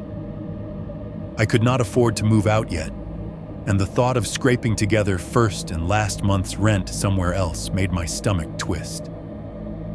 "I don't want out. I just want to know nobody can come up through my floor." "Nobody's coming up through your floor," he said, already half turned back toward the door. "I'll get someone to nail it shut. You happy?" The word nail did not comfort me the way he probably intended it to. Something about the idea of nails hammered blindly down into a space he insisted was empty made my skin crawl. Still, I nodded. Because what else was I supposed to do? Call the cops and tell them my landlord was too dismissive about my haunted screw? He disappeared back inside, leaving me alone in the alley with the hum of the dryer vents and the smell of hot, wet fabric. For a minute, I just stood there, phone in hand, debating whether it was worth trying to push harder. Then the door swung shut, the latch clicking, and the decision was made for me. Later that week, I found myself in the back of the laundromat, near the little office area where Marta kept her paperwork. It was one of those half-intentional detours. You tell yourself you are going to ask about machine cycles or change, but really you are following some quiet thread of curiosity you do not want to look at too closely. The office was a cramped corner walled off by cheap paneling and a glass window with a sliding slot, a clutter of papers, detergent invoices, and a calendar with pictures of beaches covered the bulletin board. On the desk inside, a stack of manila folders leaned precariously against an old printer, their tabs marked in Rick's impatient handwriting. Through the glass, with the light from the shop hitting just right, I could read some of the labels. Unit A, storage, upstairs, app T. A folder sat slightly askew, its contents shoved in haphazardly. 2 sheets of paper had slipped forward just enough for me to see the top lines. The printed address was mine. Above the line for tenant name, someone had typed Caleb Rhodes. The date on the right-hand corner was less than a year before the day I first climbed those metal stairs. "Can I help you?" Marta's voice came from somewhere to my left, making me jump hard enough that my shoulder bumped the glass. I turned, forcing a laugh. "Sorry, was just looking for you. One of the dryers was making a weird noise." She gave me a look that said she did not entirely buy that, but came around the counter anyway. Up close, the lines around her mouth seemed deeper than they had the week before. "You break it already?" she asked. "Guess I'm cursed," I said, then nodded toward the office window like it was an afterthought. "Didn't know so many people rented that upstairs place before me." Her expression shuddered just a fraction. "Rick keeps it full," she said. "Cheap is easy to rent." "Caleb," I said, trying to sound like I was pulling the name from nowhere. "That was one of them, right? Saw it on a form. He stayed up there before me?" Marta hesitated, just long enough for the hum of the machines to fill the space between us. "He did," she said finally. "Not for long. A few months." "Why'd he leave?" She busied herself straightening a stack of detergent sample packets on the counter. "People come and go. He moved out in a hurry, that's all I know. Didn't leave a forwarding address. Left a couple bags of clothes I ended up donating." Something in the way she avoided my eyes made me push one more step. "He ever say anything about the floor?" Her hands stilled on the packets. "What about the floor?" "Just, my neighbor, the girl with the UT hoodie, she said he heard stuff. Creaking, like somebody moving under him." The dryness in my mouth returned all at once. I could hear the machines around us more sharply. The steady churn of a washer, the rhythmic thump-thump of shoes in a dryer, the clatter of coins in someone's plastic cup. Marta's shoulders sagged a little, the fight going out of her. When she spoke again, it was quieter. "He kept complaining about noises," she said. "Middle of the night, early morning. Said something was under the floor, scratching, breathing. He'd come down here looking like hell, eyes all big, asking if I heard it too. I told him it was just the pipes, the machines. Rick told him to stop drinking so much." "Was he?" I asked. Was he what? Drinking that much?" She shrugged, a small, weary lift of one shoulder. "Maybe, maybe not. People hear things when they're tired, scared, alone. This place, it's old. It talks. You stay here long enough, you start talking back. He decided he couldn't do it anymore and left. That's all I know." She turned away then, answering the beeping complaint of a finished washer, and the conversation was over. But the image stayed with me. Another man in my bed, under my ceiling, walking on my boards, hearing the same creaks, complaining about the same noises, being told, just like me, that it was nothing. Caleb heard something. He left, and I had stayed. 3.2, digging through leftovers. At a certain point, looking for answers at night stopped making sense. The dark had too many places to hide things. Every shadow in the corner of the bedroom felt like it was waiting to swallow whatever courage I had left. So one afternoon, on a day off when the sky outside was the color of old dishwater and the air felt heavy but not yet rainy, I decided to do what I probably should have done weeks earlier. Go through the apartment in daylight, corner to corner, like I was the one moving out. The bedroom looked almost harmless with the blinds half open. Pale sunlight filtered in through the thin plastic slats, striping the walls in grayish bands. Dust motes drifted lazily in the beams, catching the light when I moved, and then disappearing again into the dull air. The faint smell of laundry detergent rose through the floorboards from the shop downstairs, sweet and chemical at the same time, like someone trying too hard to cover up something older. I closed the door to the hallway and stood there for a second, alone with the wood and the dust and the square cut into the floor near the foot of the bed. It looked smaller in daylight, but also more out of place. The first thing I did was strip the bed, sheets, blanket, pillows. I yanked them all off and piled them in the chair by the closet until the mattress sat bare and stained on the frame. Up close, it looked tired, the springs inside bulging in odd spots, the fabric yellowing around the edges. I grabbed one end and lifted. The weight surprised me. My arms strained as I wrestled it off the frame altogether, standing it on its edge like a giant, sagging tombstone against the wall. Without the mattress there, the floorboards around the trapdoor looked exposed, like skin bared for a doctor. I dropped to my knees and ran my hand over the wood. The boards around the hatch were a little smoother, a little darker from years of feet treading the same path. The square itself, though, bore different marks. Up close, I could see scratches along the edges of the hatch, thin, pale lines where something harder than wood had scraped repeatedly. The curved arcs of metal dragging across grain, the straight scuffs of something being levered. The area right by the metal ring was the worst.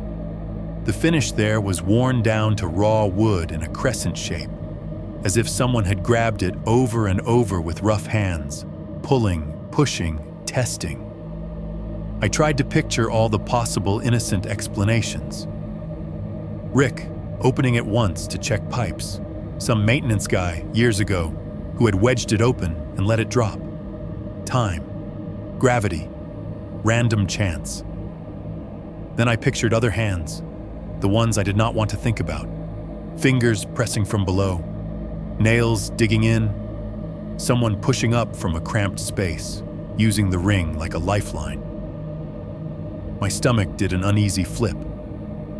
I sat back on my heels and looked around the room like I might find a caption printed on the wall explaining what I was seeing.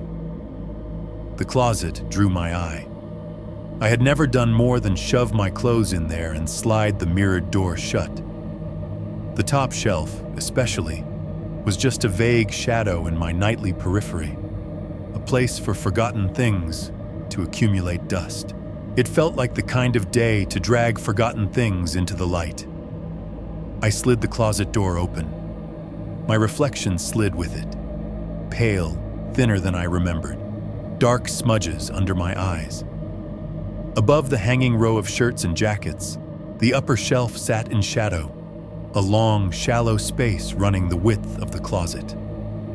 From down where I was, it looked empty. When I stood on my toes and craned my neck, I saw something shoved all the way to the back, a darker shape against the beige.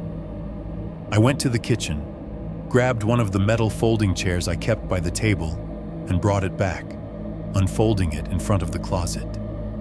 It wobbled a little on the uneven floor, but held. I climbed up, the metal groaning softly under my weight, and reached into the dusty space. My fingers brushed cardboard. I pulled out an old shoebox, the lid softened and frayed at the corners. A faded logo nearly rubbed away. A patina of lint and dust coated the top, disturbed where my hand had just dragged it forward. Somebody else's leftovers.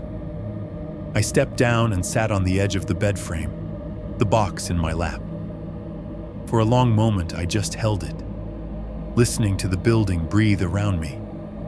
Below, a washer started to fill, the sound of water rushing into metal echoing up through the floor in a low roar.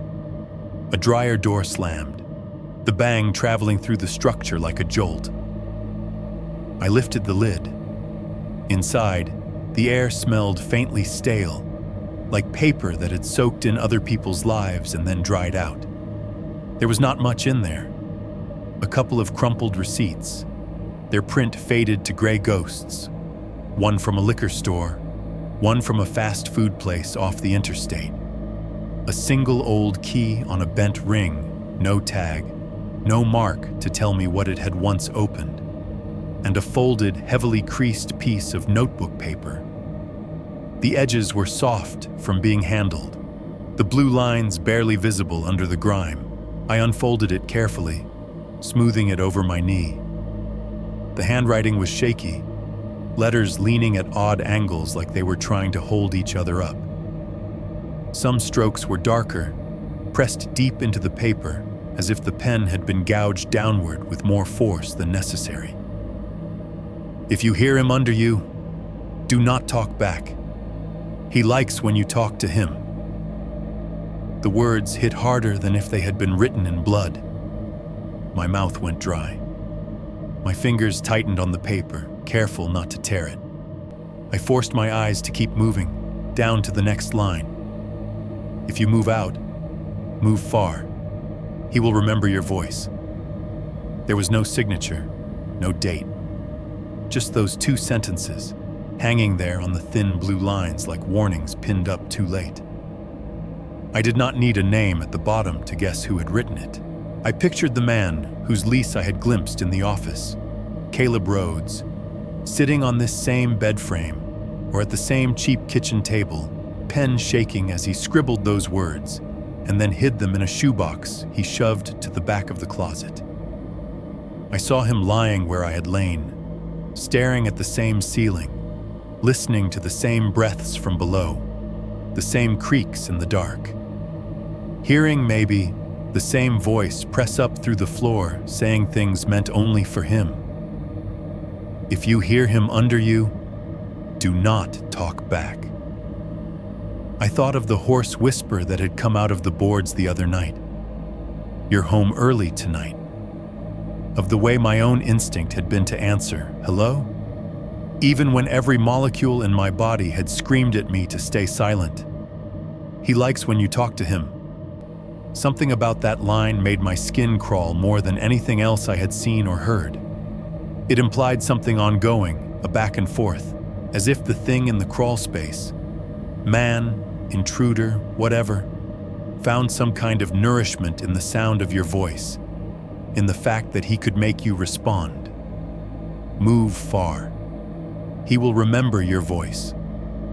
The idea that I could leave, cross a city, change addresses, and still have something out there that knew the exact shape of the sounds my throat made, that could maybe pick them out of a crowd, made my stomach twist. As I sat there with the note in my hands, the building reminded me it was still there. Somewhere directly beneath me, one of the laundromat's big washers kicked into a fast spin cycle. The low hum built into a deeper, thrumming growl as the drum accelerated, shaking wet clothes against the metal.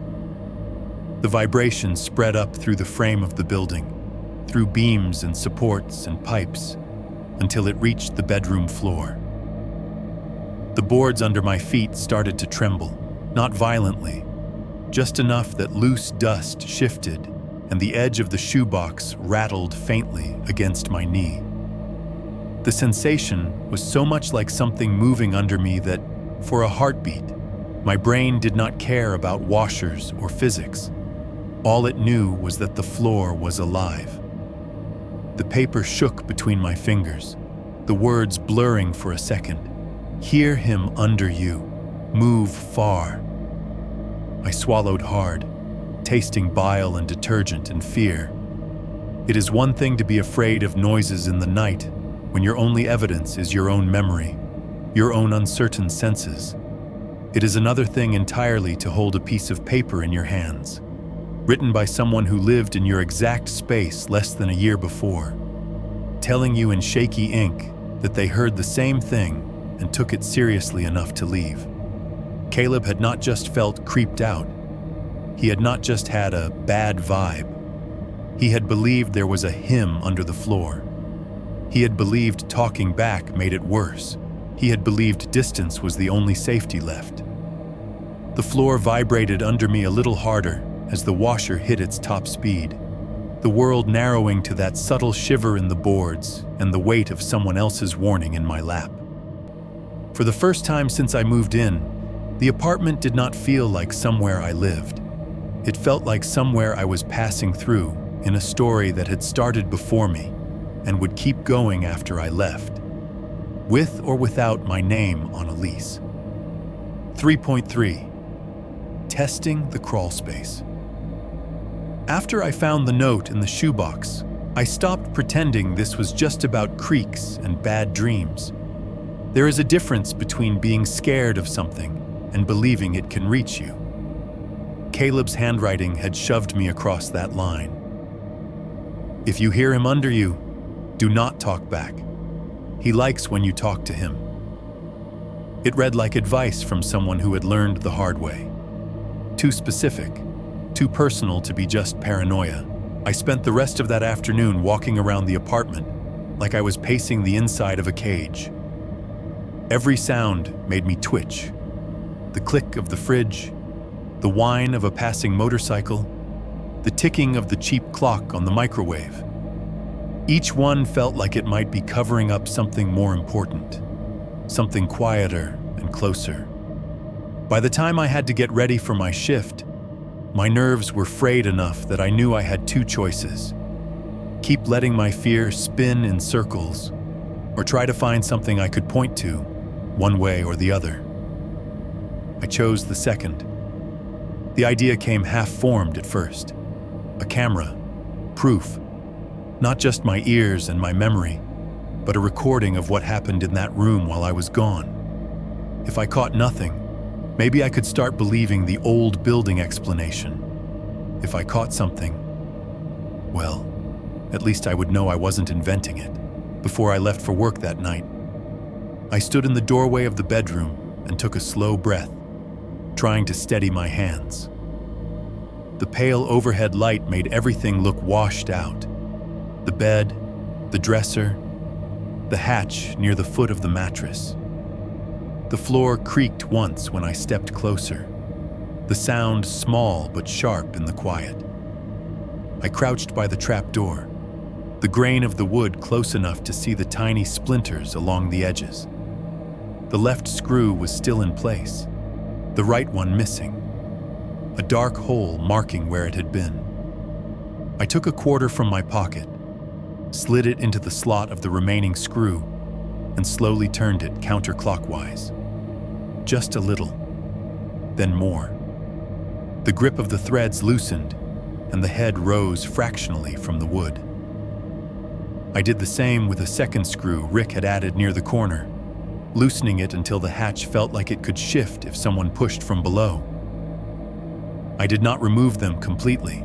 Some part of me could not stand the idea of leaving that panel with nothing at all, pinning it down between me and whatever was under it.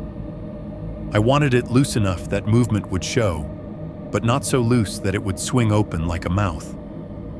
When I was satisfied that any serious push would make the hatch jump or tilt, I stood and went to the dresser. I cleared a space on top, moving a stack of folded shirts and my keys dish. Then I set my phone down on its side, propped against a cheap lamp so the camera lens faced the foot of the bed. From that angle, the shot framed the trap door cleanly. Wood square in the middle, metal ring, screws, the strip of floor in front of it. I checked the battery. 83%. Plenty. I plugged the charger in anyway. The cable stretched to give the phone power for as long as it needed. I opened the camera app, switched it to video, and watched the red record indicator blink to life. On the screen, the hatch looked even more harmless, just lines and shapes and shadows. Nothing about the image suggested anything was wrong. "Okay," I said under my breath, mostly to myself. "Let's see you." I backed carefully out of the bedroom so I would not bump the dresser. In the living room, I pulled on my work shirt, laced my shoes, grabbed my wallet. The whole time, the awareness of that little device in the other room hummed at the edge of my thoughts like static. Keys, door, lock turning with a solid clack. For a moment, standing in the hallway, I had the absurd urge to unlock the door again, run back in, and cancel the whole thing. There was something deeply wrong about the idea of leaving a camera alone with something I was too afraid to face myself. Like sending a stranger into a dark room in my place and promising I would watch whatever happened to them later. But fear and curiosity are close cousins. I let curiosity win just enough. I locked the door and went to work. At the gas station, the night felt off balance. I kept catching myself staring at the security monitors mounted above the counter. 4 grainy views of the lot, the aisles, and the front doors. Normally, they were just background noise, black and white reassurance that any trouble coming in would be caught on camera. That night, they felt like a taunt. Here, I had eyes on everything. Back home, the one place I truly wanted to see was the only place I could not. Late-night customers drifted in and out. A guy in a stained work jacket bought 2 energy drinks and a pack of cigarettes, avoiding eye contact. A couple argued softly near the coolers about whether they could afford beer before payday.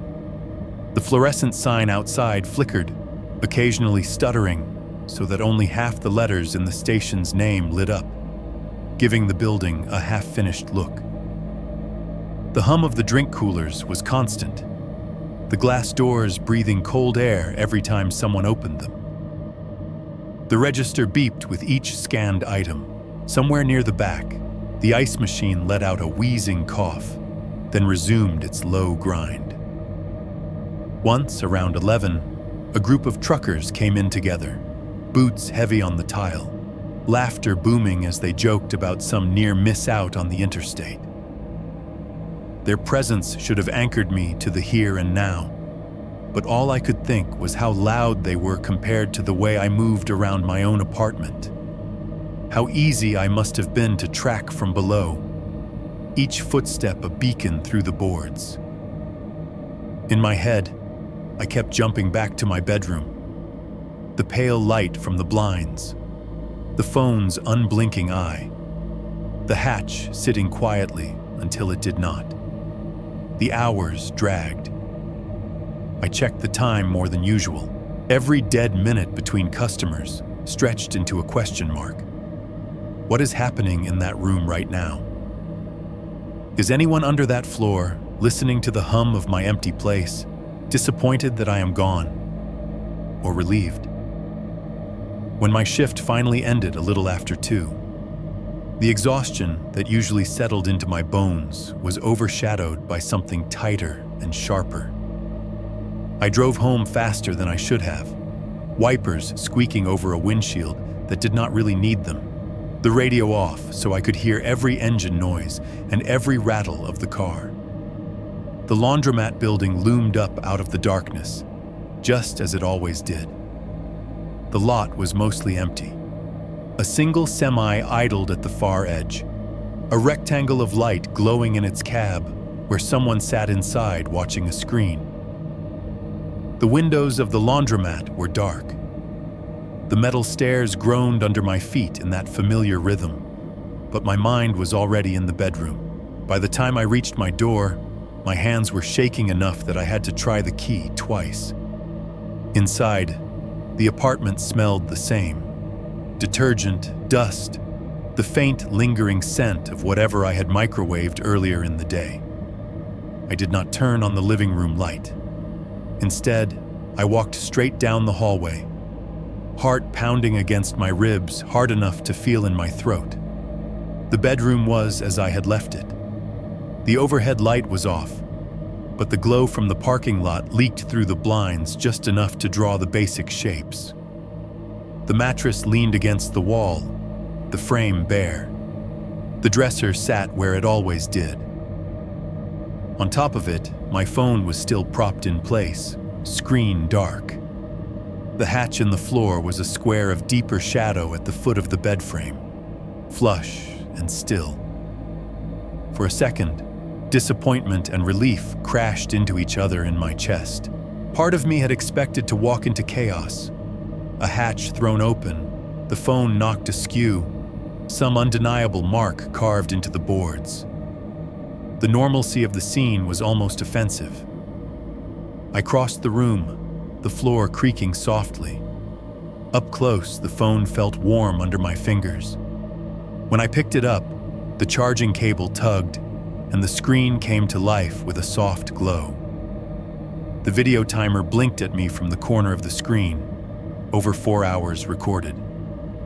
I stopped the recording and saved it, my thumb clumsy on the glass. Then I sat down on the bare frame, staring at the rectangle of floor in the middle of the screen. For a long moment, I just watched the playback in real time. Nothing moved. The only changes were the slow shifting of light across the boards as the night outside deepened, and the periodic dip in brightness when a cloud must have passed over the parking lot's streetlights. I fast-forwarded, the timeline jumping ahead in jerky increments. The shadows crawled, lengthened, retreated. Occasionally, the image jittered when a truck or a train somewhere made the building shiver. And then, around 11:47 p.m., something happened. It was subtle enough that if I had blinked, I might have missed it. The metal ring lying flat against the trapdoor trembled. Just once, a tiny vibration, like a shiver. Then the corner of the hatch, nearest the missing screw, lifted a fraction of an inch, a thin black line opening along the seam. It held there for less than a second, then dropped back into place with the smallest visible bounce. Even on a tiny screen, it was clear. Something had pushed up from below. My mouth went dry. I dragged the playhead back a few seconds and hit play again, eyes locked on the ring. Tremor. Lift. Settle. On impulse, I tapped the volume icon and nudged it up. The room around me was quiet enough that I could hear my own breathing over the faint hiss from the phone's speaker. I rewound again, this time focusing on the audio. The ambient sound was mostly low static, white noise from the mic, the occasional distant rumble when a big truck passed outside, a faint mechanical hum from the building itself. When the ring moved and the hatch lifted, there was a sound layered into that noise that made my skin crawl. It was like a body sliding against wood. Not a dramatic scrape, not a clawing, just a dull, gritty shift, as if someone had adjusted their position in a very tight space, shoulders or back pressing against beams and boards. Following that was a quiet exhale, so soft it barely rose above the static, a frustrated, almost defeated release of air, like someone trying very hard not to be heard, and failing just a little. I played that segment over and over, the familiarity of that breath, the pace, the texture, slamming into me. It matched what I had heard under my bed when the whole building had gone silent. "You're home early tonight," the memory of that whisper rasped in my ears, fresh as if it had just been spoken. Hands shaking now, I scrubbed farther along the timeline. The next few minutes were nothing but shifting shadows and low noise. I almost stopped, almost told myself I had enough, when something at the very end of the recording caught my eye.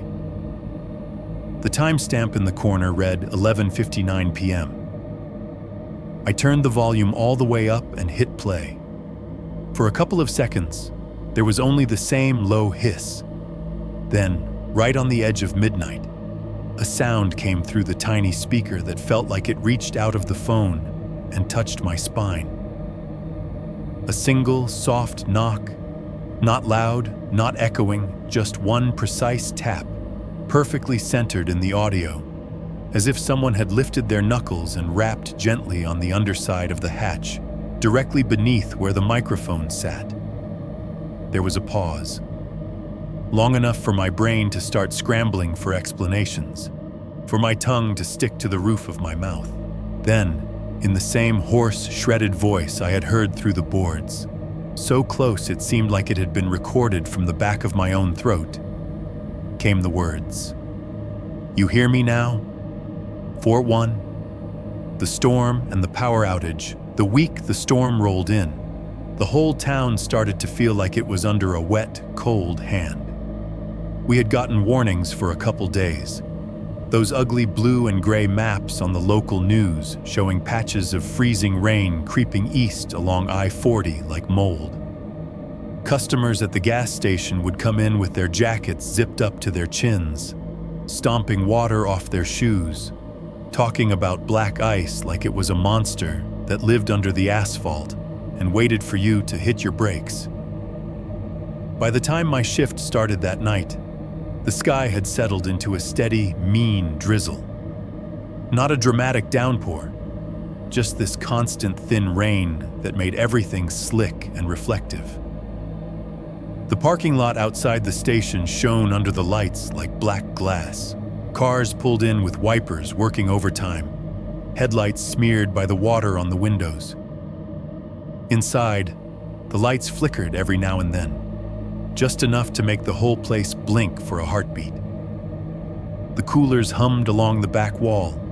The coffee machine wheezed and spat. The scanner at the register beeped dutifully as I dragged barcodes across it. Around 11, a low rumble of thunder shook the building, a rolling sound that felt distant but not distant enough. The radio behind the counter crackled, dropped to static, then came back with a DJ pretending everything was fine.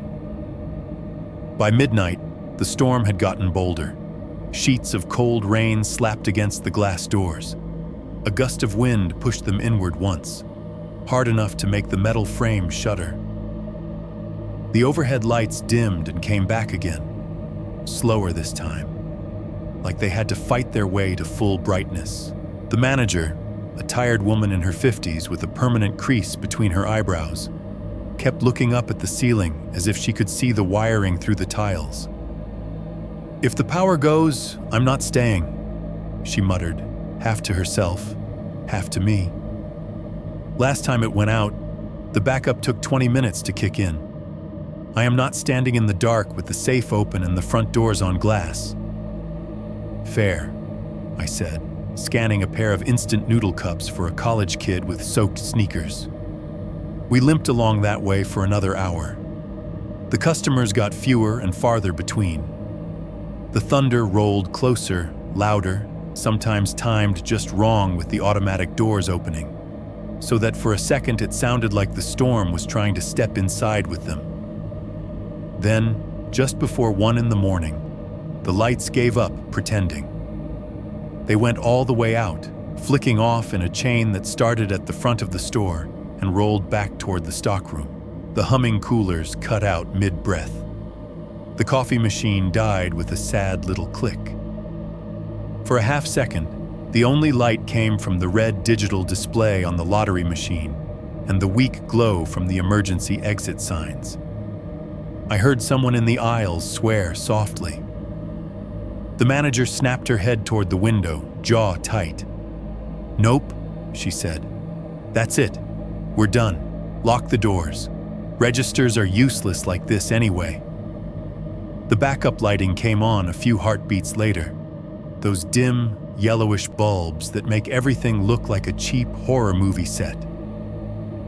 They lit the aisles just enough to see shapes, not faces. Shadows lengthened, pooled under the shelves. We shooed out the last 2 customers, apologizing about not being able to ring anything else up. Outside, the lot looked wrong with the big logo sign dark, the pump canopies lit only by their emergency strips. Rain streaked sideways under the wind, blown out into ghostly sheets by the gusts. "You can go," the manager told me, rubbing her temples. "I'm gonna wait for the tech guys to call me back and then I'm locking up. No point paying you to stand here staring at dead machines." "You sure?" I asked. even though every nerve in my body was already reaching for the door. "Go home before the roads freeze over," she said. "You live close, right? By the laundromat?" "Yeah." "Then go. Take it slow." I clocked out on a paper timesheet, no electronic logs when the system was down, pulled my hood up, and stepped into the rain. The air was sharper than before, the temperature having dropped that crucial couple of degrees that turns regular cold into the kind that goes for your bones. My windshield fogged as soon as I shut the car door. I started the engine, cranked the defroster, and sat there for a second, watching raindrops race each other down the glass.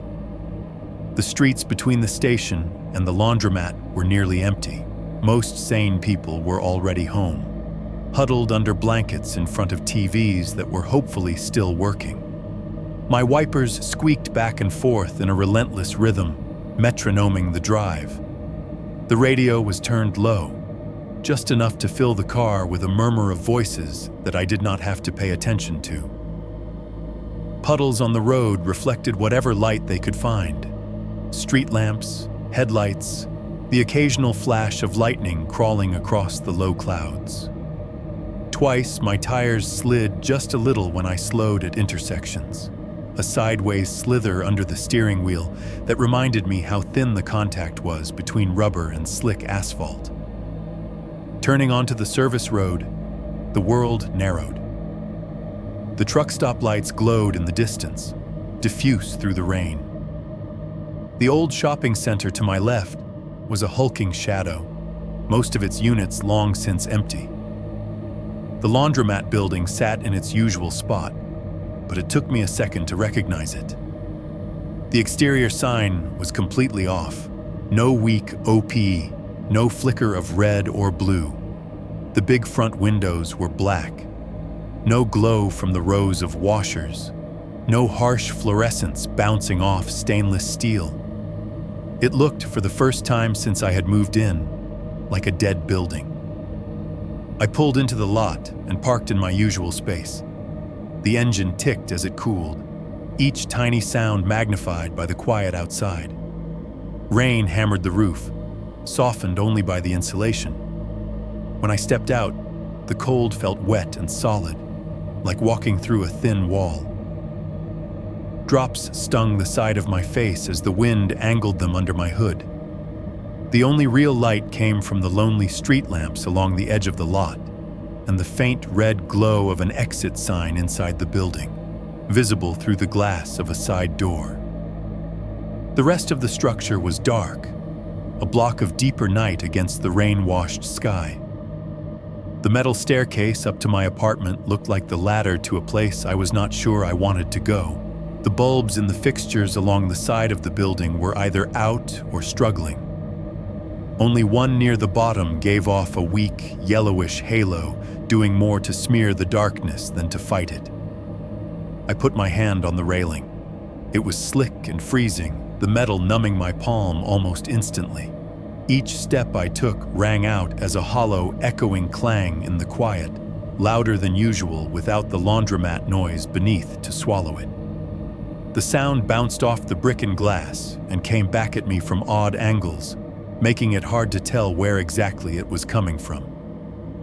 Underneath all of that, the storm kept its own baseline. Thunder rolled somewhere far off, the vibration carrying through the heavy air a few beats after each flash of sheet lightning lit the clouds. The rain hit the building in a constant spit and hiss, drumming on the metal steps, trickling down the brick in little rivers. There was no hum from the dryers venting out the back, no muffled rush of water, no chugging from the washers. The building was silent in a way I had never heard it before. Not merely quiet, but emptied of its usual mechanical heartbeat. By the time I reached the landing, my footsteps had taken on a rhythm that sounded wrong to my own ears, too lonely, too exposed. Each clang on the metal grated against the stillness inside, like knocking on the shell of something that had gone rigid. The steel door to my apartment loomed ahead, its edges limned faintly by the red seep from the exit sign down the hall. That dim glow painted the metal steps behind me in the color of low battery warnings and failed alarms. My key felt heavy between my fingers. My other hand, still on the railing, had gone numb enough that I could barely feel it. Standing there, balanced between the dark lot and the darker hallway, I had a sudden sharp sense that I was about to step into a space that knew I was coming. The laundromat below, the apartment above, the beams and boards and pipes in between, they all felt like part of one big thing, and that thing was holding its breath, waiting to see what I did next. 4-2. The eye in the crack. The key felt wrong in the lock. I do not know how else to describe it. I had done this 100 times. Metal into metal, a familiar turn, that dull internal click. But standing there in the dark hallway with the storm pressing at the building, every tiny sound carried a weight it had never had before. The tumblers inside the door felt louder, more intimate, like bones popping back into place. The power in the building was still out. No overhead buzz, no flicker of fluorescent light under the door. Just the faint red smear from the exit sign seeping along the chipped paint of the frame and the sound of rain trying to claw its way through the roof. I slid the key home, turned, and felt the bolt slide back. The steel door eased inward with a soft, rubbery sigh from the weather stripping, breathing out a gust of air that smelled like the inside of a closed mouth, stale detergent, dust, and something older. The apartment beyond the threshold was pitch black. I stepped inside and shut the door behind me out of habit. The soft thunk of it closing sounded like I was sealing myself into a box. For a second, I just stood there, blind, letting my ears strain for any clue that the space was occupied by someone other than me. Nothing. No TV, no fridge hum, no AC whisper. The outages had hit here too. I pulled my phone from my pocket, thumb fumbling along the screen until I found the flashlight icon. The LED flared to life, a harsh white beam that carved a narrow tunnel through the dark. Dust motes flashed and vanished in its path. The sudden brightness made my eyes water. The first thing the beam hit was the far wall of the living room. The cheap paint, the outline where a previous tenant's picture had hung, the sagging couch casting a long, crooked shadow. The laminate floor beneath my shoes looked slightly darker in patches. The gloss dulled where moisture from the storm had worked its way under the metal door. My sneakers squeaked softly as I took a step, the sound small but razor-sharp in the quiet. I moved slowly, sweeping the light ahead of me. The circle of illumination slid over the kitchenette, the sink full of a few unwashed dishes, the microwave clock dark, the fridge a hulking, silent shape instead of the constant humming presence it usually was. No mechanical noises at all. The quiet was so complete it barely felt real. Even the storm outside seemed muffled, its rumble coming through the walls like a memory instead of a current event. I told myself that this was good. No hum meant no power. No power meant no working outlets. No working outlets meant whoever might want to plug something in or use anything up here would find it as dead as I did. It did not help much. My feet carried me down the short hallway toward the bedroom almost on their own. The flashlight beam bobbed slightly with each step, the circle of light jumping from wall to door to floor and back again.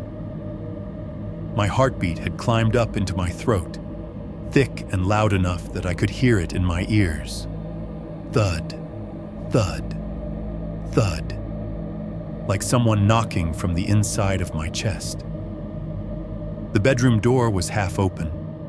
I had left it that way when I went to work, partly to let the heat travel, partly because I could not stand the idea of completely shutting off any part of the apartment from my line of sight. Now the crack seemed too narrow and too deliberate, like a held breath. I nudged it wider with my shoulder, and the hinges gave a tiny, complaining creak that made the hair on my arms stand up. The flashlight beam swung into the room. The first sweep caught the bed, the familiar shape of the mattress and frame turning the light into long, low shadows that stretched toward the far wall. The closet doors glimmered faintly, the mirrors broken up by streaks and fingerprints. Dust motes spun lazily in the cone of the light. Then the beam tracked downward across the bare floor. The trapdoor was the last thing it touched. For a second, my brain did not process what I was seeing. It was like looking at a face you knew well and missing the new scar right away. The hatch was where it was supposed to be, that neat square cut into the boards near the foot of the bed. But as the light settled, details clicked into place. The screws were gone. Not just one this time. Both of them. The little bright circles that had once marked where they bridged wood and metal were empty now. Small black mouths on either side of the ring, and the hatch was not flush with the rest of the floor anymore. On the side closest to the bed, the panel sat up just enough that a shadow of pure black cut across the seam, a gap maybe half an inch wide, but deep as the world beneath it. My hand tightened on the phone until my knuckles ached. The beam shook slightly, jittering the line of light along the crack. Old building, part of my brain whispered weakly. Wood warps, power outage. Things shift. A louder part said, "You have been gone for hours. It was shut when you left." I tried to rationalize it even then. Maybe when the heat cut out, the wood shrank. Maybe the vibration from the storm had jostled something loose. Maybe someone, Rick, a maintenance guy, a thief, had come in with a key and messed with it and left. But the screws were gone, taken, not fallen, and the gap looked like something had pushed, not popped. I stood there in the doorway, pulse roaring in my ears, arguing with myself in circles while my feet refused to move either forward or back. The flashlight beam traced the metal ring, catching the little nicks and scratches on its surface. Then the dark half-inch of nothing beneath the raised edge of the hatch. Silence pressed against my eardrums. Then, from somewhere under the boards, came the faintest shuffle. It was a small noise, wrong-sized for the amount of terror it provoked. A dull, rubbing sound, like cloth dragging against wood, or skin shifting against a beam. Not the sharp scamper of a rat, not the hollow rattle of a pipe. Something heavier, something trying to adjust in a tight space. The flashlight shook harder in my hand.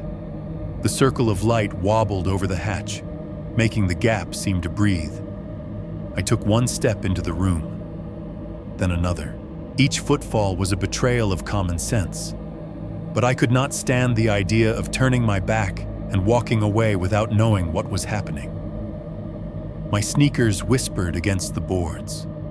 The air felt thicker near the bed, warmer too, as if the storm-cooled night had trouble reaching this patch of floor. A sour tang under the detergent smell threaded into my nostrils. Sweat, maybe. Old air. I crouched, knees popping, bringing my face closer to the level of the floor. The phone held out in front of me like a shield. The beam painted the hatch in harsh white, flattening the wood grain, turning the shadows inside the crack into a strip of absolute black. For a heartbeat, nothing moved. Then the gap widened. Not much, just enough to send a sliver of deeper darkness knifing across the seam as the panel lifted another fraction of an inch. The edge nearest me rose, responding to a push from below. making a sound so small it might have been my imagination. A little titch of wood against wood. My breath stopped in my throat. The flashlight's beam dipped, drawn toward that growing line. It felt like the room had shrunk around that one detail, everything else falling away. The bed, the walls, the storm outside. All that existed was the crack and the certainty that something was under it, pushing back at the barrier between us. Then, for one frozen, impossible moment, something filled the blackness. A single human eye stared up at me through the crack.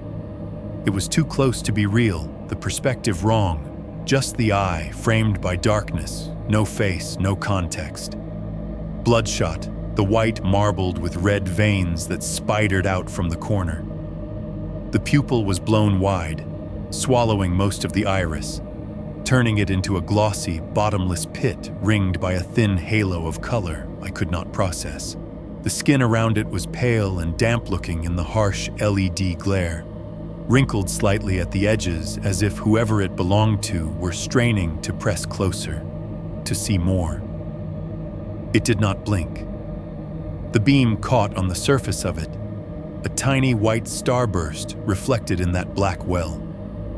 For a second that stretched like chewing gum, the eye and I were locked together. Me above, knees creaking, breath trapped. It below, unblinking, drinking in the light and my reaction both. Every story I had told myself, about pipes, about settling wood, about my own fraying nerves, evaporated in that stare. Whatever was under my floor was not an animal. It was not the building. It was not my imagination. It was a person. Something in me finally snapped back into my body. I heard a sound tear out of my throat, high and raw, and only half recognized it as my own scream. The flashlight jerked, the beam sliding crazily up the wall, across the bed, back to the floor. Instinct took the wheel. I lurched to my feet, one leg skidding a little on the boards, and lashed out with my heel toward the hatch. My foot connected with the wood and metal with a solid, bone-jarring thud. Pain shot up my leg, but adrenaline smothered it. The panel slammed down, the crack disappearing as the hatch smacked back into its frame. If there was any sound from below, a grunt of pain, a curse, a laugh, I did not hear it over the pounding in my ears. I did not stay to listen. The phone's beam whipped ahead of me as I spun, stumbling toward the door. The bedroom doorway loomed. The hall stretched longer than it had any right to. My hand scrabbled for the frame, caught it, flung me forward. Behind me, the apartment seemed to inhale. I did not look back. I ran. 4.3. The voice at the bottom of the stairs. I do not remember deciding to run. 1 second, I was in the bedroom, heel slamming the hatch shut. The next, my body was in the hallway, shoulder bruising against the wall as I ricocheted toward the front door. The apartment felt smaller, tighter, like the walls had leaned in a few inches while I was in the bedroom. The silence that had seemed so heavy a minute before was shredded now by the sound of my own breathing, ragged and too loud, and the frantic squeak of my shoes on the laminate. I fumbled with the deadbolt, fingers slipping on cold metal. For a heart-stopping beat, the key in my hand felt like the wrong one, the lock refusing to turn, the door just a slab of steel between me and everything else. Then the bolt slid back with a dull clack, and I yanked the door open hard enough that it banged against the stopper. The hallway outside was dim, lit only by that weak red exit glow and a struggling emergency bulb near the far end. The air out there felt slightly cooler, slightly less stale. I did not stop to appreciate it. I hit the metal stairs faster than any reasonable person should in the rain. The first step was slick. My foot shot forward just enough that my center of gravity tipped, and my stomach lurched as my hand grabbed for the railing. Cold, wet steel bit into my palm. For a second, I saw myself going down head first, bouncing off each step all the way to the lot, skull meeting concrete. The image flashed and vanished as my grip held and my legs scrambled to catch up. The clang of my footsteps on the stairs was wild and uneven, a desperate music clattering down into the dark. Each impact reverberated through the hollow frame of the structure, echoing up toward the apartment I had just fled. Lightning flickered across the low clouds, painting the lot in a flat, colorless flash. Thunder rolled in a few beats later, a distant growl that felt too slow for how fast my heart was going. The rain hit my face sideways, needling under my hood, soaking my shirt in seconds. By the time I reached the bottom, my breath was burning in my lungs, that copper taste of panic and exertion mixing at the back of my tongue. My car sat where I had left it, beads of water running down the windows in jagged paths. For a second, the thought crossed my mind. Just drive. Drive anywhere. Do not look back. But the practical part of my brain shoved a single word through the noise. Police. I dug in my pocket for my keys, dropped them, cursed, and scooped them up from the wet asphalt with shaking fingers. The hazard lights on a truck at the far end of the lot flashed lazily, orange squares reflecting off puddles like warning beacons. I got the driver's door open, slid inside, and slammed it shut. The sudden muffled quiet was almost as jarring as the noise outside had been. Rain drummed on the roof and windshield, the sound dense and constant. My hands shook as I jammed the key into the ignition and turned. The engine coughed to life, then settled into a low idle. I hit the lock button on pure reflex. The soft thunk of the door's ceiling felt like the only thing anchoring me to the present. For a moment, I just sat there, fingers curled around the steering wheel so tightly that my knuckles ached, staring through the streaked windshield at the staircase. The upper landing was mostly hidden from here, but I could see the bottom few steps and the rectangle of darker shadow where the steel door was. I grabbed my phone with my free hand, thumb fumbling over the wet screen until I hit the right numbers. 911? The dispatcher's voice came through after a couple of rings, calm and practiced. What is your emergency? There's someone in my crawl space, I said. The words tumbled out in a rush, half tripping over each other. Under my floor, in my apartment, I saw, there's a hatch. He was under my bed. He's been living there. Sir, slow down, the voice said. Are you in immediate danger? I'm in my car, I said, sucking in a shaky breath. In the parking lot, outside my building. I locked the doors. He's up there. Or under there. I don't know. He's inside the building. There's a crawl space under my apartment and someone has been using it. I saw his eye. He spoke to me. The dispatcher began asking for my address, my name, the details. I gave them automatically, eyes never leaving the staircase. The hazard lights clicked rhythmically, casting the interior of the car in alternating flashes of amber and dark. The wipers squealed across the windshield every time I flicked them on, then paused to let the rain fill the glass with more watery distortion.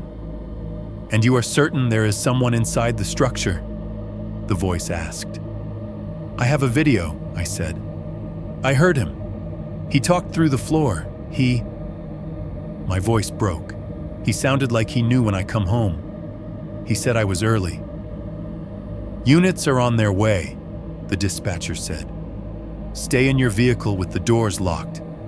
Do not go back inside the building. Can you describe the person? I swallowed.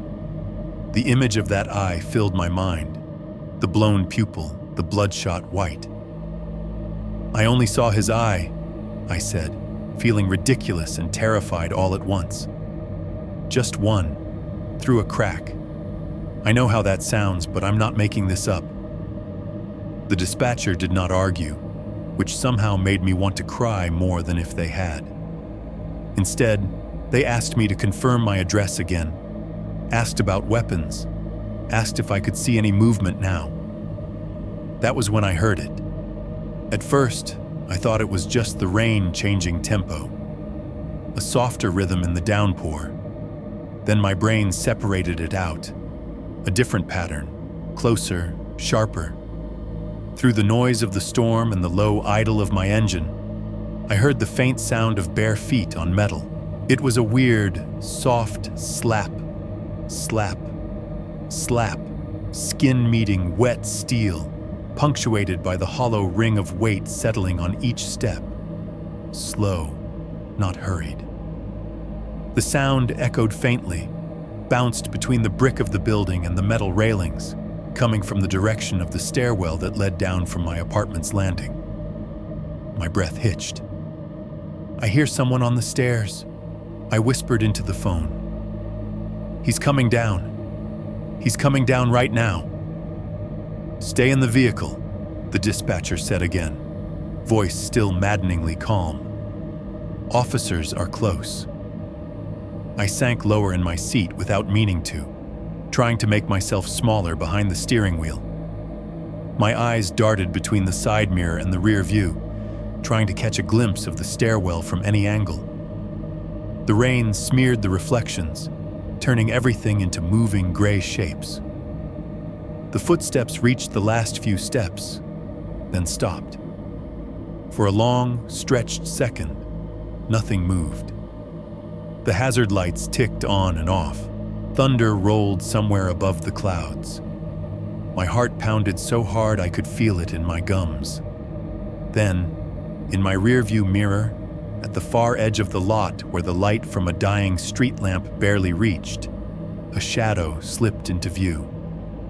It was a skinny figure in a stained hoodie, hood up against the rain, head down. Pants too long, soaked around the ankles. Bare feet pale against the blacktop, leaving wet prints that disappeared almost as soon as they formed. The figure moved with the unsteady, careful gait of someone who had spent a very long time somewhere they could not stand up straight. He did not look toward my car. He did not look back at the building. He just angled himself across the lot, cutting through the fringes of the light, headed toward the darker stretch of service road beyond. I opened my mouth to describe him and found that the words would not come out in anything but fragments. Hoodie, skinny, no shoes. He's walking away. By the time headlights swung into the lot and blue-red strobes began to flash against the wet pavement, the figure was gone. 2 patrol cars pulled up fast, tires hissing on the slick asphalt. The officers got out with flashlights already in hand, beams slicing through the rain. One of them came straight to my window, motioning for me to roll it down just enough to talk. I told them everything, or as much as I could force out without my voice shaking too badly. The hatch, the missing screws, the breathing, the voice, the eye, the video, the note in the shoebox, Caleb's name, Marta's comments about someone complaining. The younger officer's face stayed carefully neutral, but his partner's jaw tightened slightly when I mentioned the crawl space and the note about him under you. "Stay in the car," the older one said. "We'll check your unit." They went up together, boots banging on the metal steps, flashlights bobbing. The rain swallowed them quickly, the light from their beams turning into ghostly glimmers on the stairwell railing. Waiting there in the car, engine still idling, hazard lights ticking, felt like sitting outside my own autopsy. I watched the upstairs windows, half expecting to see a face in one of them, pressed to the glass. None appeared. After what felt like an hour but was probably less than 10 minutes, One set of footsteps came back down the stairs halfway, then cut back toward the laundry entrance. The other remained above. I saw the first officer's beam swing through the front windows of the laundromat as he went inside, looking for access. Eventually, they waved me up. The apartment felt different with 2 armed cops in it. Smaller, yes, but also less personal. Their flashlights washed over everything: the couch, the kitchenette, the hallway, turning my life into a series of objects cataloged under evidence instead of home. In the bedroom, the hatch was closed again. The panel fit more snugly now, the gap I had seen earlier gone. The officers had pried it up and set it back down, they explained, after checking what was beneath. The screws were still missing. "We're going to open it again so you can see," the older one said. "Just so you know, we're not making anything up." He wedged a flat metal tool into the seam and levered gently. The hatch lifted with reluctant creaks, revealing a dark square that smelled like earth and old laundry and something human. They shone their flashlights down into the crawl space. It was bigger than I had pictured. Not tall enough to stand, but tall enough to sit hunched, to lie flat, to move on hands and knees. The floor was a patchwork of exposed joists and boards laid between them, some newer, some dark with age.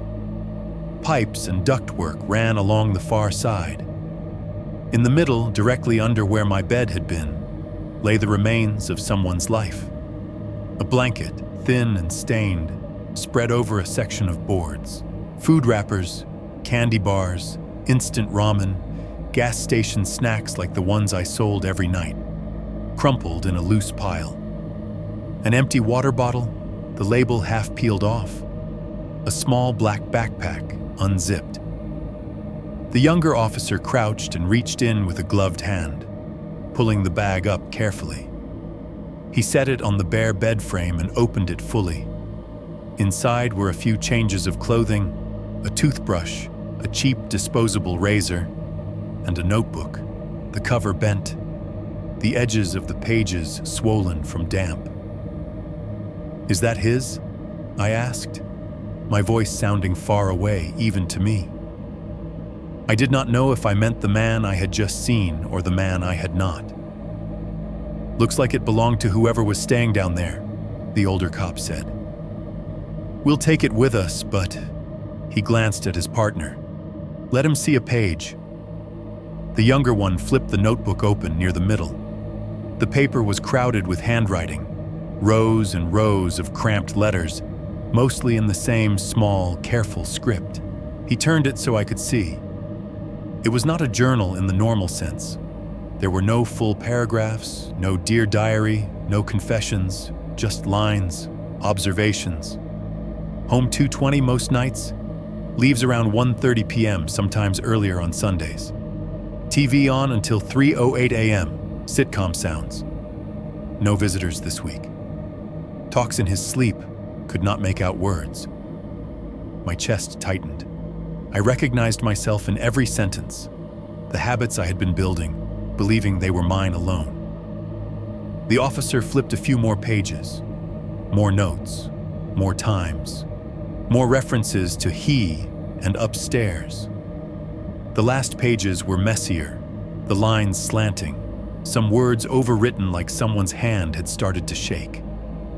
On the very last page, squeezed at the bottom in a darker, more jagged hand than the neat script above, was a single line. "He heard me tonight." The officer looked up at me over the notebook. "When did you say you first talked back?" he asked quietly. I remembered the crack in the dark, the voice rasping up through the floor. "You're home early tonight," and my own stupid, instinctive answer, "Hello?" "3 nights ago," I said. "I think." The words on the page did not change. They did not rearrange themselves into something more comforting, did not sprout explanations. They just sat there, soaked in. the ink slightly feathered at the edges, as if whoever wrote them had pressed the pen down hard enough to tear through. He heard me tonight. For the first time, I understood that while I had been listening for him, he had been listening for me too. 5 Walton. Police reports and half answers. They did not hand me any answers that night. They handed me forms. After they finished with the crawl space, the officers took a few more pictures, bagged the notebook and the backpack, and then walked me back outside like they were escorting me out of a crime scene that did not technically qualify as one. The rain had eased into a mist by then, but the parking lot still shone under the streetlights, puddles reflecting red and blue from their cruisers. "Do you have somewhere else you can stay tonight?" the older officer asked. "Not really," I said, then heard how that sounded and added, "I mean, I can call a friend, or my dad. I'll figure it out." He nodded like that was the right answer. "I'd recommend it. We're going to have maintenance come out and secure that hatch properly. Maybe even block access to that crawl space from below, if there is any. You don't want to sleep over someone's hidey hole right now." Understatement of the year. They did the statement right there in the lot, in the stale light spilling out of one of the cruisers. I sat in the back seat with the door open, the fabric of the bench seat scratchy under my hands. My own car idling a few spots away, like it was waiting to see what I would do. The younger officer flipped open a little notebook. The older one leaned against the door frame, arms crossed, rain jacket creaking. "Okay," the younger one said. "Walk me through it from the beginning. Just tonight for now." So I did. I told them about the power going out at the gas station, being sent home early, the dark stairwell, the dead building. I told them about using my phone flashlight, about sweeping it across the bedroom and seeing the screws gone, the hatch cracked open. I told them about the shuffle under the boards, the way the panel lifted, and then the eye. I had to stop there. Trying to describe it out loud made my throat tighten, like saying it wrong would somehow make it less real and more ridiculous at the same time. "Just one eye," I said finally. "Too close. No face. Just like he was lying flat and had his head right up against the crack, watching. It was bloodshot. Wide. He didn't blink." The older officer's jaw flexed once, like he was chewing on that image. The younger one kept his pen moving. "Okay," he said, not reacting beyond that. "Then what?" "I screamed," I said. "I kicked the hatch shut. I ran. I told them about the metal steps, about almost slipping, about getting into my car and calling 911. I mentioned the sound of bare feet on the stairs and the figure in the hoodie I had seen in the rearview mirror." "Can you describe him more?" the younger one asked. "Skinny," I said. "Hoodie pulled up. No shoes. Pants too long. He walked like his legs weren't used to full length. Head down. I didn't even see his face." The older cop and I made brief eye contact at that. There was something in his expression that said he had seen that kind of walk before. I told them what they had already seen themselves in the apartment. The hatch, the missing screws, the crawl space, the blanket, the food trash, the backpack, the notebook full of my habits written in strangers' handwriting. "And you said you have video?" the younger one prompted. I unlocked my phone, hands still shaking slightly, and pulled up the recording from the other night. The one where the ring trembled, the hatch lifted, and that soft knock sounded right under the microphone just before the whisper, "You hear me now." They bent together to watch, the glow from the screen turning their faces blue. I watched their expressions instead of the footage. At first, nothing. Just cop blank. Then the subtle tightening of the eyes as the hatch lifted, the slight tilt of the older one's head when the breath and the knock came through. When the voice rasped out of the phone's tiny speakers, both of them went still for half a second. "Ma, that's you?" the younger one asked, although he knew it was not. "Doesn't sound like me," I said. "No," he agreed. "It doesn't." They played it again. The second time, the older officer held the phone closer to his ear, like maybe being nearer to it would make the sound resolve into something more logical. It did not. Eventually, the younger cop sighed and flipped his notebook closed. "All right," he said. "Here's what we're going to do. Officially, we're treating this as a trespass. Maybe a vagrant, maybe someone using the crawl space without the landlord knowing. It happens. People find weird places to sleep out of sight." "It's more than that," I said, feeling my voice rise. "He's been under me for weeks. He had notes about my schedule, about when I come home. He knew when my TV turned off." "That part we are taking seriously," the older one said. "Stalking, voyeurism, that kind of thing. We're not brushing it off. We'll log the notebook into evidence, see if we can lift any prints off it or the backpack. We'll check with other units, see if anyone's had similar complaints." "What about him?" I asked. "Are you going to look for him? The guy I saw walking away?" The younger one gave me a look that was not unkind, just tired. "It's 1 a.m, storm's still going. We got homeless camps under every overpass from here to downtown. A skinny guy in a hoodie with no shoes isn't exactly a unique description." "So that's it?"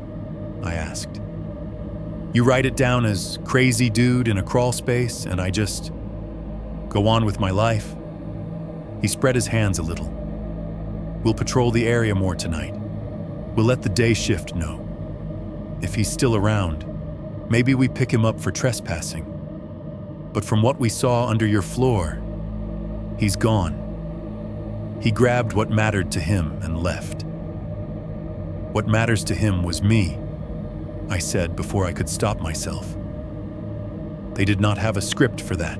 The older one cleared his throat. "Look," he said. "You're not the first tenant to have someone in a crawl space or attic. It sucks. It's invasive. It's scary as hell. But it's not demonic possession or a ghost or whatever they put on those true crime channels. It's a sick person, or a desperate one, or both, who found a hole in a crappy building and exploited it. That we can write up. We can forward it to the DA if we catch him. We can't prosecute guy breathed weird under your bed." I wanted to argue that it was more than breathing, that he spoke like he knew me, that his last written line in that notebook matched what I had felt in my bones when I answered him. He heard me tonight. Instead, I asked, "What about the previous tenant? Caleb, the guy before me. You have anything on him?" The younger cop flipped his notebook open again, jotted the name down. "Last name?" "Rhodes," I said. "Rhodes. That's what I saw on the lease." He stepped away to the car to run it. The older one stayed near me, hands tucked into his jacket, shoulders hunched against the damp. "You knew him?" he asked. "No," I said. "Just found some of his stuff. A note. He talked about hearing him under the floor, too." The officer's eyes flicked up toward my dark windows. "Buildings hold on to stories," he said quietly. "You're not the first person to be scared in that unit. You're just the one who called." The younger cop came back a minute later, expression already telling me the answer before he spoke. "Nothing pops on the name," he said. "No active warrants, no missing person report under that exact spelling in this county. Doesn't mean he doesn't exist. Could be from out of state, could be spelled different, could have used a fake last name on the lease. But we don't have any official incidents tied to that apartment. So nobody listened to him either, I said. They exchanged a look that was something between sympathy and impatience. We're overworked. Yeah, the older one said. We got domestic calls backed up, we got overdoses, we got stolen cars. A guy in a crawl space is weird, but it's not the worst thing we got tonight. I'm not saying that to minimize it. I'm saying it so you understand why this is going to move slower than you want. I thought about the eye and the crack, the notes about my schedule, the voice through the floor saying, "You hear me now." I want it to be over, I said. I want there to be a clear answer, papers filed. We caught him, here's his name, here's his mugshot, here's how long he'll be away. I want to know he's not still, out there, listening. We'll do what we can, the younger cop said. It sounded like a promise. It also sounded like every other half answer they had probably given that night. They had me sign the statement. My name looked strangely small on the line. They gave me a case number on a little card and told me to call if I remembered anything else, or if I saw anyone matching my vague description hanging around the building. Stay with someone tonight, the older officer said again before they left. Even if we came back and posted a unit outside your door, you wouldn't sleep. Don't try to be a hero with your own couch. When they finally drove away, their taillights washed in red across the wet asphalt. I stood in the parking lot and looked up at my dark bedroom window. From the outside, it was just another rectangle in a stack of rectangles. No sign of the hatch. No hint of the space beneath it. No proof of the eye I had seen or the voice I had heard. On paper, in their system, it would be an incident report. Trespass. Possible vagrant. No injuries. Property owner notified. In my head, in my chest, it was something else entirely. 5.2. Landlord Rick's version. Rick showed up the next day like a man already tired of a conversation he had not had yet. He texted me first, just a blunt "here" with no punctuation. Then I heard his truck pull into the lot, engine too loud for the quiet gray morning. When I opened the door, he was standing at the bottom of the stairs, hands jammed in the pockets of his Carhartt jacket, cigarette hanging unlit from his mouth. "Cops already leave?" he called up. "Yeah," I said. "Hours ago." He climbed the metal steps slower than I ever did, testing each one like he did not entirely trust the structure he owned. The wind had calmed, but the sky still looked bruised, clouds hanging low over the building like they did not want to move on. When he reached the landing, he took the cigarette out of his mouth and tucked it behind his ear instead, like he had remembered at the last second that maybe he should not light up inside an active crime scene, however minor. "This is why I hate renting to people who jump at shadows," he said by way of greeting. I stepped aside to let him in. Someone was literally living under my bed. He snorted. Yeah, I heard. You woke up the whole shift last night." He brushed past me into the apartment, tracking the smell of cold air and tobacco with him. In daylight, my place looked less haunted and more pathetic. The yellowing walls, the scuffed floors, the unmade bed, still half stripped from when the cops had been here. The hatch, closed again, but now somehow impossible to ignore.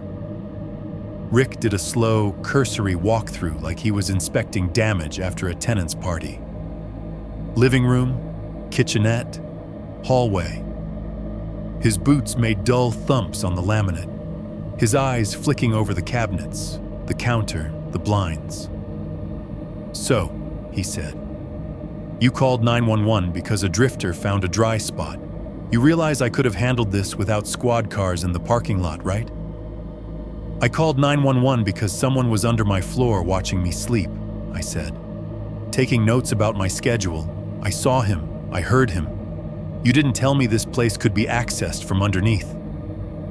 It can't, Rick said reflexively, then sighed. Couldn't.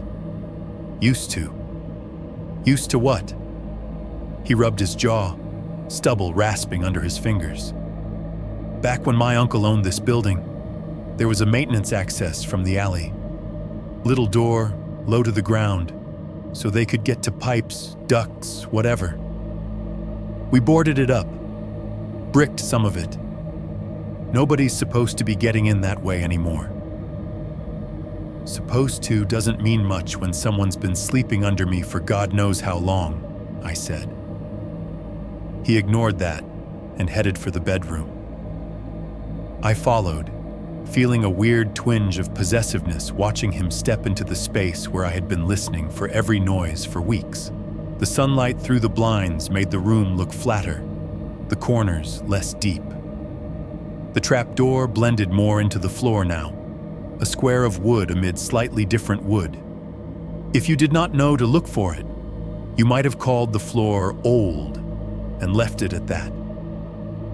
Rick stayed near the doorway for a second, eyes skimming over the bed frame, the dresser, the hatch. Cops said they got into the crawl space, he said. Found his little camp. Blanket, food wrappers, notebook full of my life, I said. My voice sounded dull even to me. There was only so many times you could say the words before they started to feel like they belonged to someone else's story.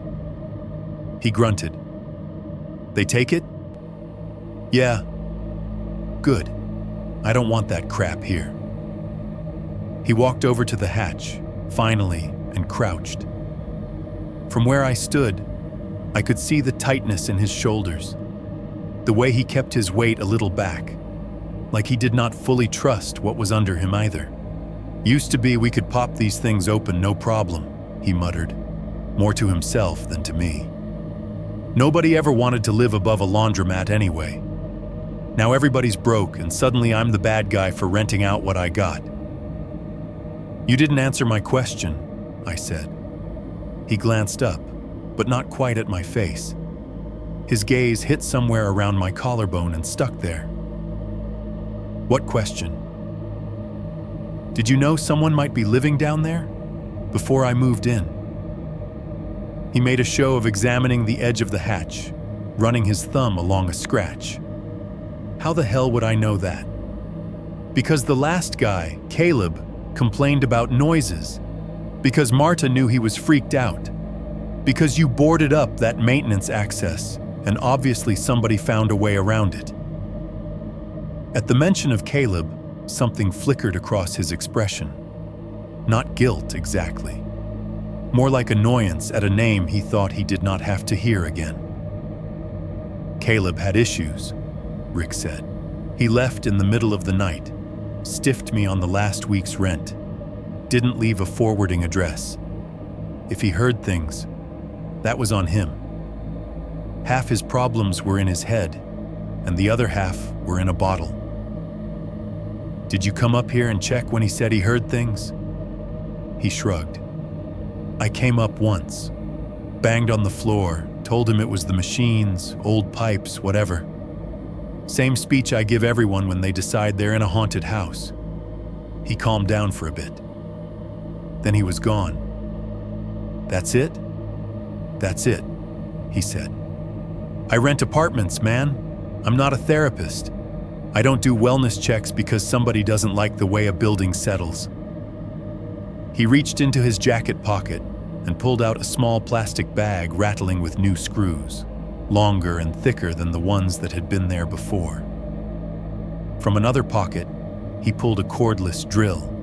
It whirred cheerfully when he squeezed the trigger. Here, he said. You want secure? I'll give you secure. He positioned the hatch, made sure it sat as flush as he could get it, then started driving the first screw through the metal ring and deep into the wood beneath. The drill's whine filled the room, high and sharp, vibrating up through the boards. He used 2 more screws, one at each corner, sinking them until the heads bit against the metal. Each one felt, to me, like it was pinning something down and pinning my stomach with it. "When I get the time, I'll have someone come in from below," Rick said over the noise of the drill. "Spray foam in, maybe lay some boards. Seal it up from both sides. Make it dead space again. Might even yank out that whole section of duct. Make it less cozy for freeloaders." "You're just going to pour foam over where someone was sleeping?" I asked. He stood up, dusting his hands off on his jeans. "He's gone. Cops cleared it. They'd have said something if there was a body down there, right?" He meant it as a joke, but it landed flat. "I mean it," he added, possibly catching the look on my face. "There's nobody down there now. Cops would love a clean arrest. They didn't get one, which means he bolted. You're safer than you were yesterday." Safer was a relative term. We stood there, both of us staring at the hatch like it might talk back. Rick shifted his weight from one foot to the other. I realized with a kind of distant curiosity that he still had not looked directly at it for more than a second at a time. He kept his gaze on the screws, the ring, the surrounding boards, everywhere but the center. "You ever stay in this unit?" I asked suddenly. He snorted. "I own the whole building. You think I live above my own dryers?" That's not an answer. He finally met my eyes then, just for a heartbeat. There was something in his expression I could not quite read. Not fear. Not exactly. Something closer to the weary stubbornness of a man who had learned to walk past certain doors without opening them. "Look," he said, "every old place has a reputation. Somebody hears a sound, they tell the next guy, and by the time it gets to you, it's turned into, there's a man in the walls. What I got is a crawl space some idiot found and camped in. That's all this is. You want it to be more.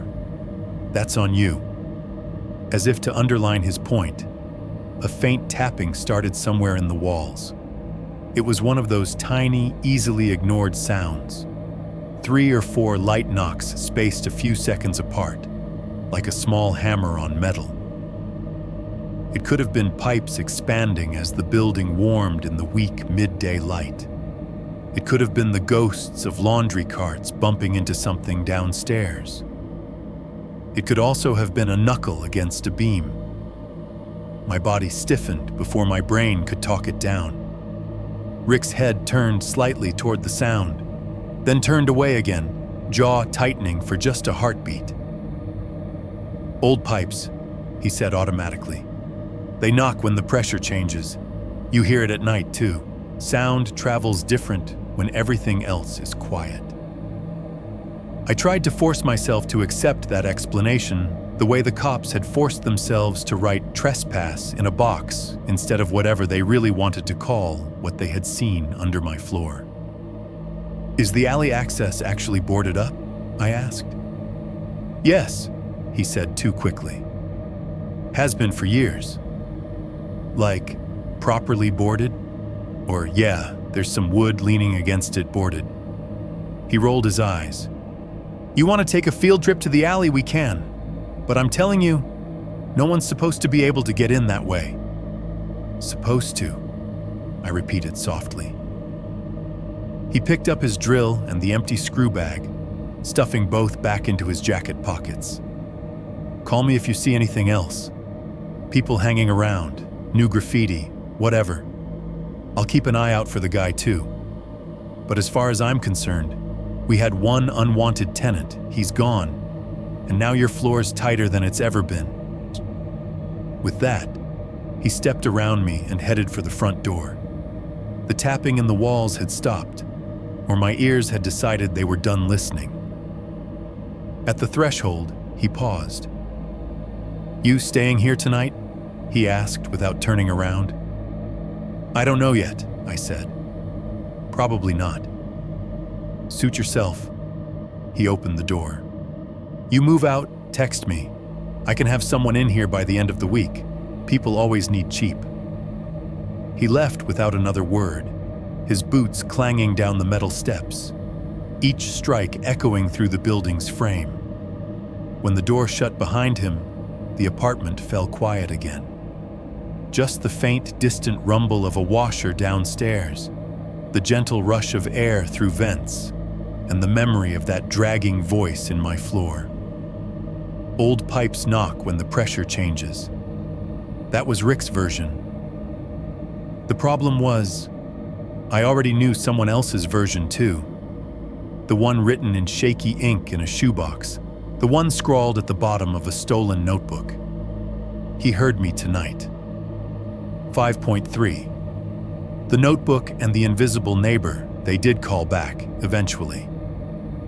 It was 4 days later, early afternoon, the kind of washed-out Tennessee day where the sky looks like a dirty ceiling and the whole world feels like it is waiting for something that never quite happens. I was at the apartment, half-dressed for another shift, staring at the TV without really watching it. The fridge hummed steadily. The AC cycled on low. My phone buzzed on the coffee table. "Hello? This is Detective Harlan with KPD," a man's voice said. Not the patrol cops from that night. Older, slower cadence, the kind of voice that has spent years talking people down off ledges, literal and otherwise. "You reported an intruder in your apartment crawl space last week. I've been looking over the follow-up." My stomach tightened. "Yeah, that's me. I wanted to let you know we got the preliminary results on that notebook we collected," he said. "Nothing to identify the author. No name, no ID, no obvious personal info. We ran prints from the pages and the backpack against our system. No hits.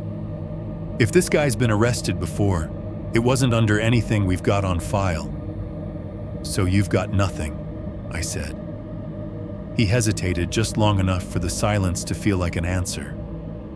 "We've got what you saw, what the officers documented, and the fact that somebody was definitely living under your floor for at least a little while," he said.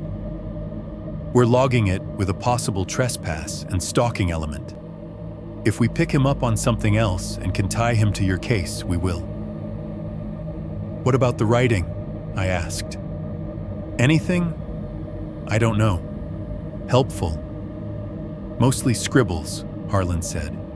"Short phrases, observations, couple diagrams that look like they might be floor plans, but nothing that gives us a name or a clean motive. It reads like someone keeping track of their environment. And you." I swallowed. "I figured." "Look," he added, tone softening just a notch. "I know that building. You're not crazy for being freaked out. Landlord's a pain, but he's not wrong that old places get used by people who fall through the cracks. You did the right thing calling it in. Just stay alert. If anything else happens, you call us back, okay?" "Okay," I said, because what else was there to say? We hung up. The apartment felt smaller after that. The TV's canned laughter grated. I muted it and sat there listening to the layers of noise. The fridge's low rumble, the faint whoosh of air through the vents, the occasional plumbing knock from somewhere inside the walls, like the building had swallowed a heartbeat and was trying to cough it up. I went to my room and closed the door more out of habit than need. The hatch sat in its usual place at the foot of the bed, now pinned down under Rick's longer screws. It looked smug, like a mouth sewn shut. I pulled my phone out and opened my photos. The cops had taken the notebook days ago, bagged, tagged, and carried it out like just another piece of evidence. But the night after they'd found it, before anyone came to collect it. I had done what I had started doing with everything in that room. I documented it.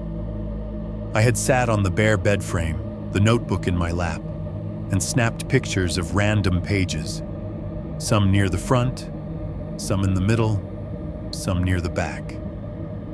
At the time, it felt paranoid.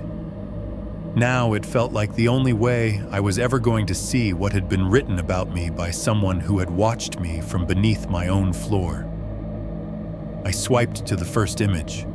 The photo was a little blurry, the lamplight leaving a yellow cast over the paper.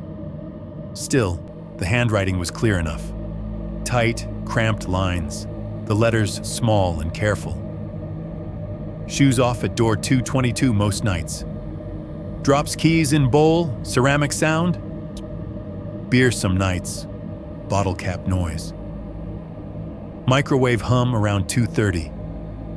My chest tightened. It read like a checklist of my evenings, all the tiny domestic details I had assumed were invisible. From above, maybe they were. From below, they had been a soundtrack. On another page, the phrases continued. Does not bring people over. Talks to TV sometimes. Laughs less lately. I did not remember laughing much at all.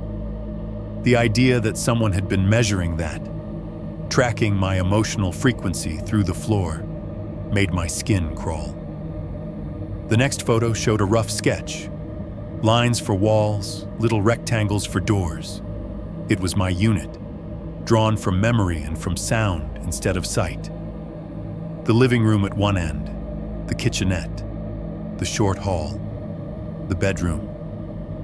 No furniture drawn in, but the proportions were right. Under the bedroom, where the crawl space would be, the lines got heavier, extra dark. Someone had traced over them again and again until the paper almost tore. Right in the middle of that shaded section, under where the bed would sit, a small X was drawn. I zoomed in, the pixels breaking apart slightly. The X sat dead center. That was where they had spread their blanket. That was where they had lain, flat under my bed, while I slept just inches above, separated only by boards that now looked, in my mind, as thin as paper. I scrolled through more images, more lists of my habits. Alarm 12:15 p.m., weekday. Sometimes snoozes 3 times. Phone dropped by bed 1:48, sound.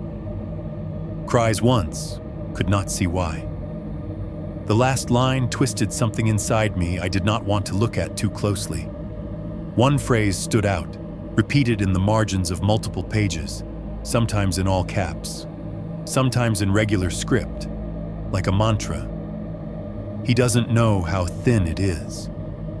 It was written along the edge of my drawn bedroom once, squeezed between the lines of the floor plan and the spiral of what might have been ductwork. On another page, it was scrawled 3 times down the side, the ink darker where the pen had pressed harder on the last repetition. He doesn't know how thin it is.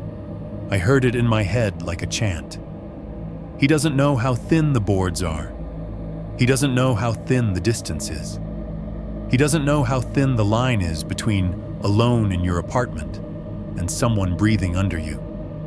I thought about all the nights I had rolled over in bed, the springs creaking, trusting without thinking that the structure beneath me would hold. How many times had his hand been inches away on the other side of the wood, palm pressed to the underside of the boards to feel the vibration of my movements. One bad joist, one rotten plank, one too hard step in the wrong spot, and the phrase stopped being metaphorical. He doesn't know how thin it is. I set the phone down on my knee, suddenly aware of every sound the apartment made. A truck downshifted on I-40 in the distance, the low engine brake rolling through the thin walls. The fridge compressor clicked off, its hum dropping out of the air. The AC paused between cycles. For 1 second, everything lined up and stopped. That weird, squeezed silence pressed in, the one I had started to recognize. I found myself holding my breath, listening for a knock that did not come. When the fridge kicked back on, I let the air out slowly and picked the phone up again. One last photo. This page looked different at first, less tidy. The lines of the floor plan were still there, but messier, like they had been drawn and redrawn over smudges and erased attempts. The outline of my unit took up the center. The laundromat below was hinted at with rough rectangles and circles, maybe meant to be machines. In the corner of the page, squeezed into a bit of empty space where the edge of the building met the margin, there was a tiny note in smaller handwriting. He thinks this is the only space. The words were almost easy to miss, tucked away like an afterthought. Next to them, an arrow had been drawn, pointing off the edge of my unit's outline, through the scribbled suggestion of the laundromat ceiling, then upward into blank paper. The arrow kept going, pressed so hard into the page that even in the photo I could see the slight indentation of the pen tip. I zoomed in until the pixels fuzzed. He thinks this is the only space. Who was he in that sentence? Me? Rick? The cops? All of us? The more I stared at that arrow, the more it stopped looking like simple doodling and started to feel like a map.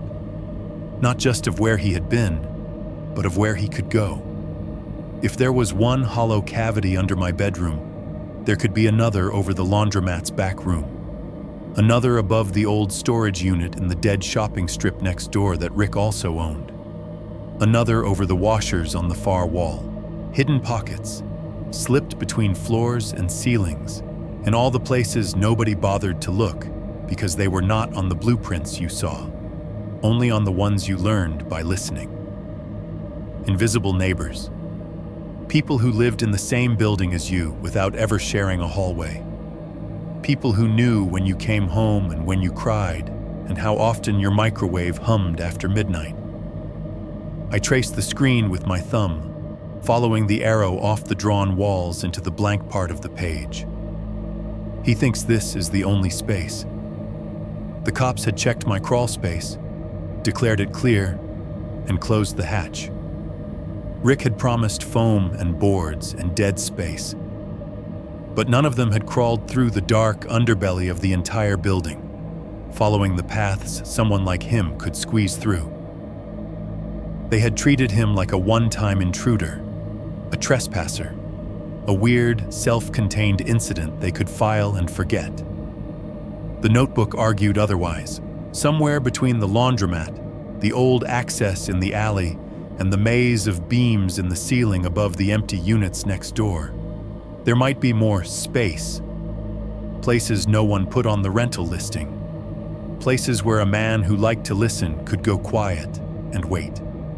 6.1. Living above him anyway.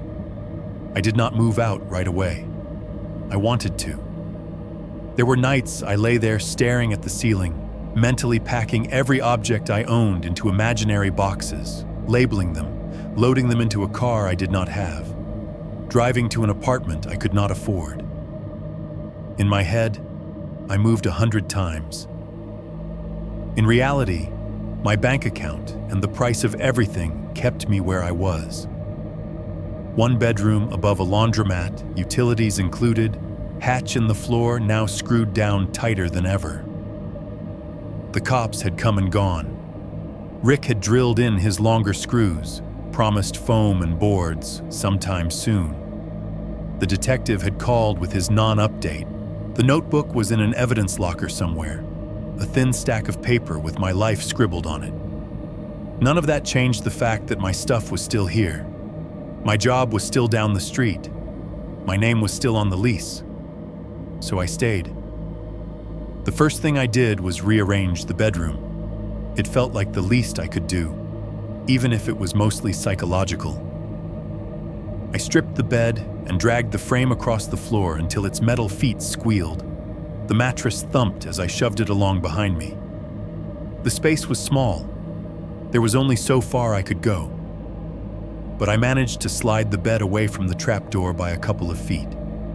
Nudging it closer to the window, and the wall opposite the hatch. It put the head of the bed near the corner. The foot faced the dresser now.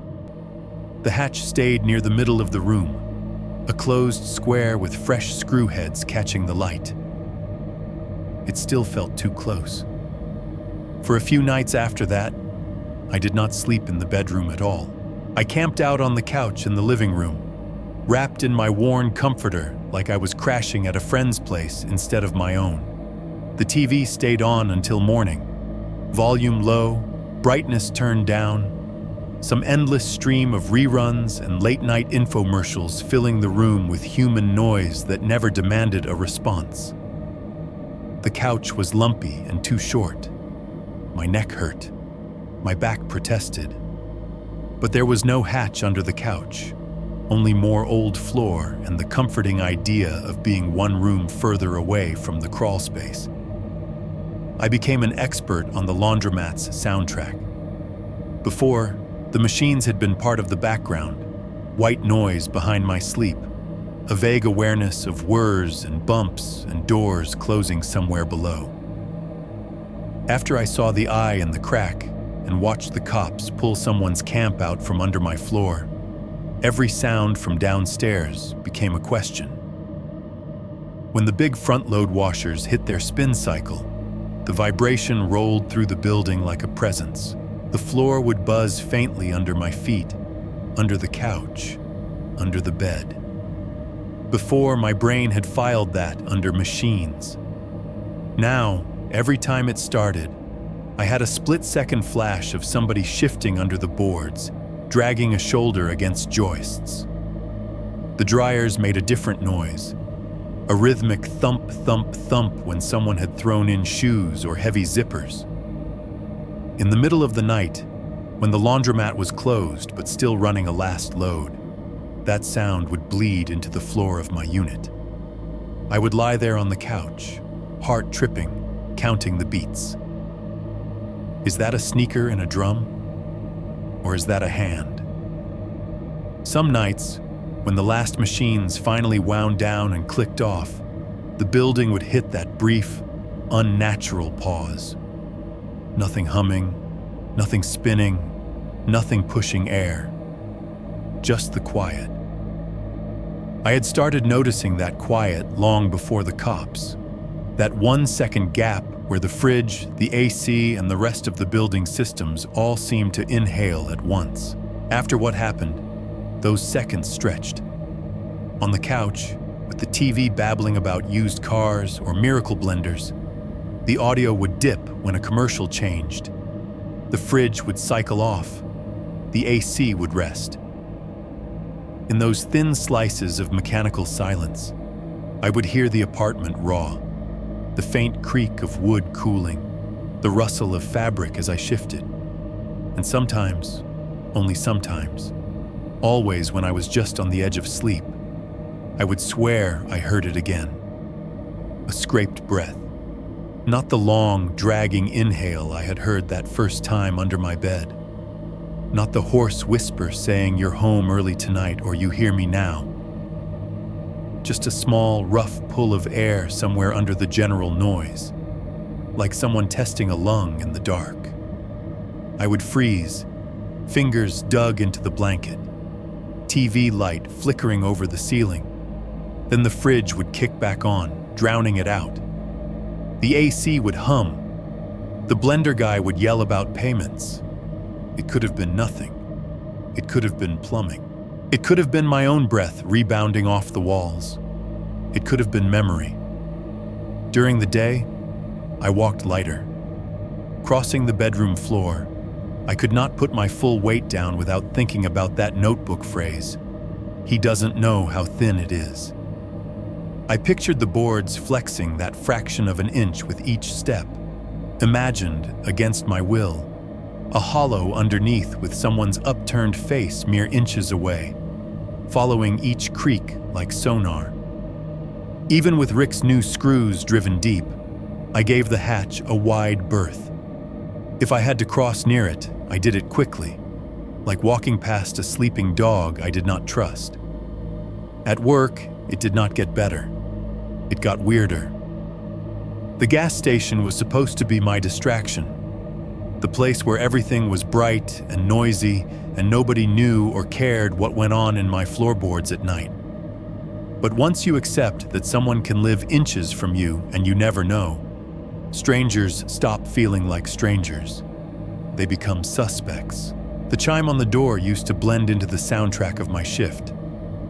Now, every time it dinged, I jumped. My eyes went down first, to shoes, not faces. Most people had normal footwear. Work boots, sneakers, sandals on the wrong days. But sometimes someone would come in with old runners whose soles had worn nearly flat, or socks soaked through and squishing inside thin canvas. Once, a guy came in barefoot, holding his shoes in one hand, muttering about how he had stepped in something on the shoulder and had to clean them off.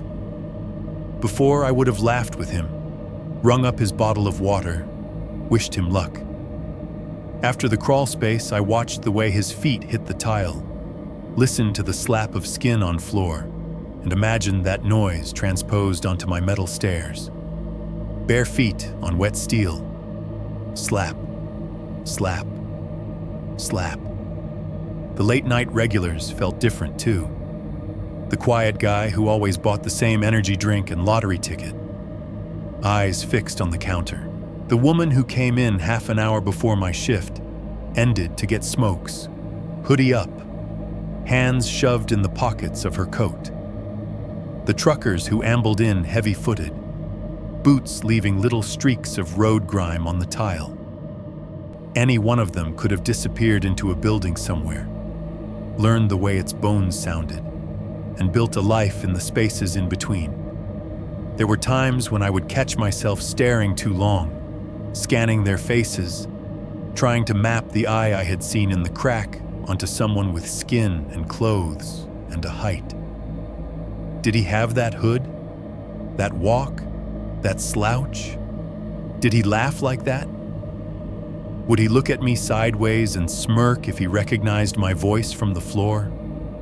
None of them ever did. Nobody flinched when I spoke. Nobody stared a beat too long. That should have comforted me. Instead, it made him feel more invisible. My co-workers noticed I was jumpier. "You good, man?" One of them asked one evening when I dropped a roll of quarters because the ice machine coughed at the same time the door chimed.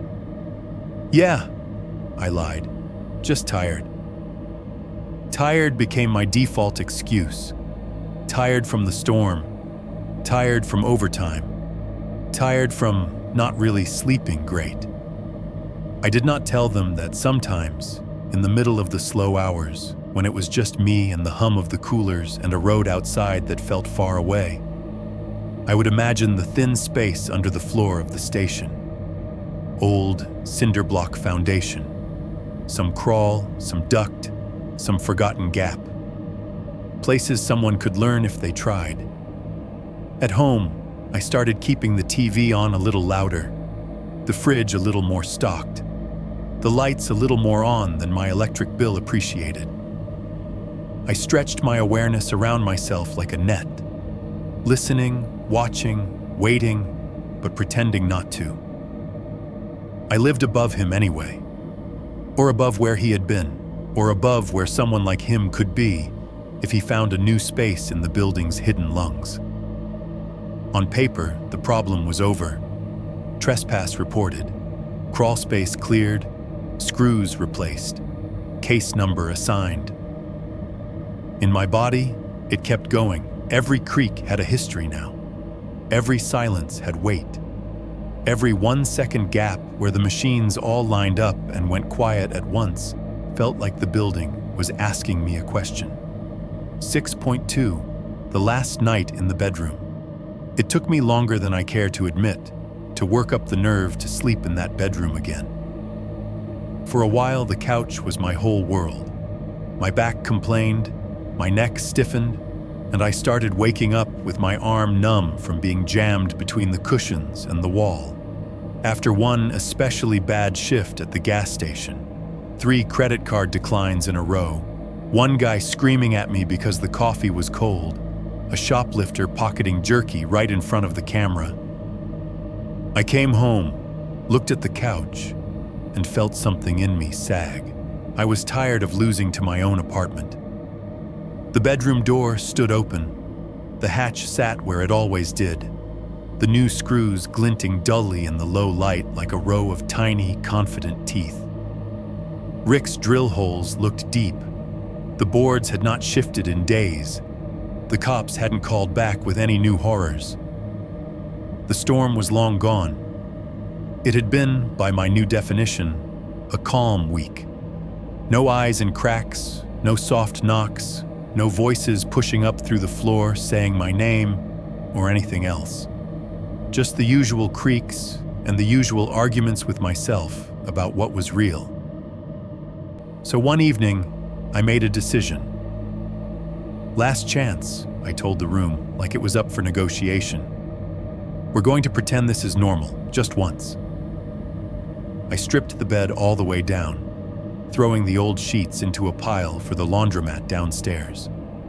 The mattress looked smaller without its layers, stained in all the anonymous ways every cheap mattress is. I put on clean sheets, fresh from the dryer, still holding a little residual warmth, pulled a new pillowcase over the flattened pillow, and smoothed everything down more carefully than usual. Cracking the window had become a ritual too. I slid it up an inch or two, just enough to let a thin thread of outside air in. The sounds from the highway drifted with it. The low, steady rush of tires on pavement. The occasional higher whine when a truck downshifted. The distant honk of someone's impatience. It made the room feel less sealed, less like a box perched on top of another box with a secret cavity between. The TV on the dresser came next. I queued up a documentary, something boring on purpose.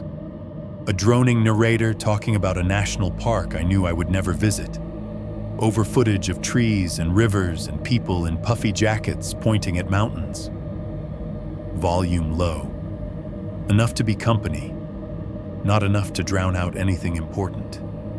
Then I crouched by the hatch. The screws looked clean and new, the heads still shiny, the slots unstripped. I pressed my thumb to each one and tried to twist. They did not budge. I even grabbed a quarter and tried to turn one counterclockwise, just to see if it would loosen easily. The metal resisted, solid and stubborn, sunk deep into whatever board Rick had decided was adequate to separate my life from the crawl space. It should have been reassuring. Something about the resistance bothered me instead, like I had just confirmed how much effort it would take to open it again, from either side.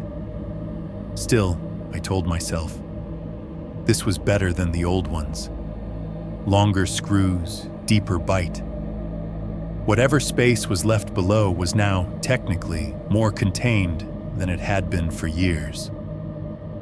Old building, I muttered. New screws, you win for now. I turned off the overhead light and climbed into bed. The sheets felt different after weeks on the couch, softer under my skin, cooler in that first second before my body heat soaked in. The mattress, for all its flaws, remembered the shape of me. I lay on my back and stared at the ceiling, letting my eyes adjust to the dim. The TV's pale light painted the room in gentle flashes of green and blue as landscapes slid across the screen. The soundscape settled around me like a familiar, unwanted blanket. From outside, the endless hum of the interstate, a kind of mechanical ocean, rising and falling as traffic waxed and waned. Inside, the AC cycling on low, a steady stream of cool air slipping along the wall, the fridge's faint growl through the thin partition between bedroom and kitchen, the occasional plumbing gurgle hidden in the bones of the building. On the TV, a man describing glacial valleys and erosion like they were bedtime stories. His voice so calm and smooth, it almost annoyed me. I focused on the ordinary sounds on purpose.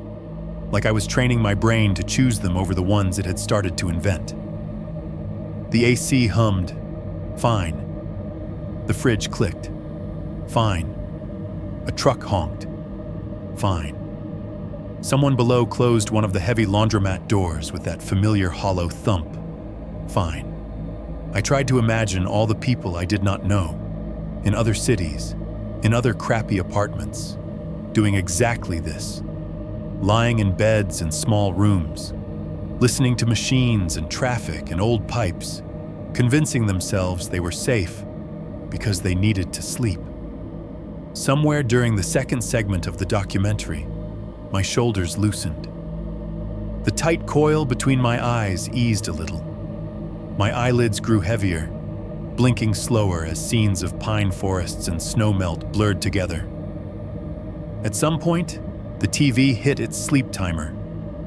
The screen went black without warning, the soft hiss of its speakers cutting out mid-sentence. The absence of its light made the room feel like it had dropped a few inches closer to my face. It was not completely dark. Gray stripes of streetlight filtered through the blinds, slicing across the walls and the ceiling. But the tone of the room changed. The moving pictures were gone. The commentary stopped.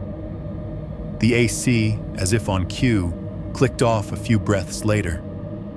The stream of air against my bare arm vanished, leaving the skin it had been cooling feeling too warm all at once. The fridge, faithful background singer, rumbled to a stop as its compressor took a break. Somewhere in the guts of the building, a pump or fan reached the end of its cycle and stilled. That was all it took. For 1 second, maybe less, maybe more, but it felt like a single, precise beat. The world around me went completely quiet. No TV, no AC, no fridge, no washers, no dryers, no traffic loud enough to leak through the walls. Just silence, thick and total, like the entire building had pulled the blanket of sound up over its head and held its breath along with me. I did not move. I did not blink. There is a certain kind of stillness your body only reaches when it is convinced that any sound you make will give something vital away. In that compressed pocket of nothing, from somewhere far beneath the boards, not directly under my bed this time, but deeper down, maybe under the laundromat, maybe in some hollow I had not known existed, I heard a sound that did not belong. A laugh. It was faint. A low, breathy chuckle that had to fight its way up through wood and insulation and pipes to reach me. It was not joyful. There was no real humor in it. It sounded like someone exhaling amusement into their own chest, sharing a joke with themselves about something only they understood. The quality of it, the rasp, the rhythm, was horribly familiar. It was the same texture I had heard in that whisper on the recording. You hear me now. The same dryness, the same ruined edges, as if the voice box that produced it had been scraped raw and never fully healed. For an instant, I could not tell if it was coming from below, from inside my own skull, or from the thin space that had opened up between those two realities. By the time my heart started pounding again, the moment was over. The fridge kicked back into life with a clunk, humming its way up to full sound. The AC fan whirred, blowing recycled air across the room again. A semi on I-40 downshifted, its engine brake rolling through the walls and flooring like distant thunder. Life resumed. The building breathed out. I lay there staring at the ceiling, the afterimage of that laugh reverberating through my ribs.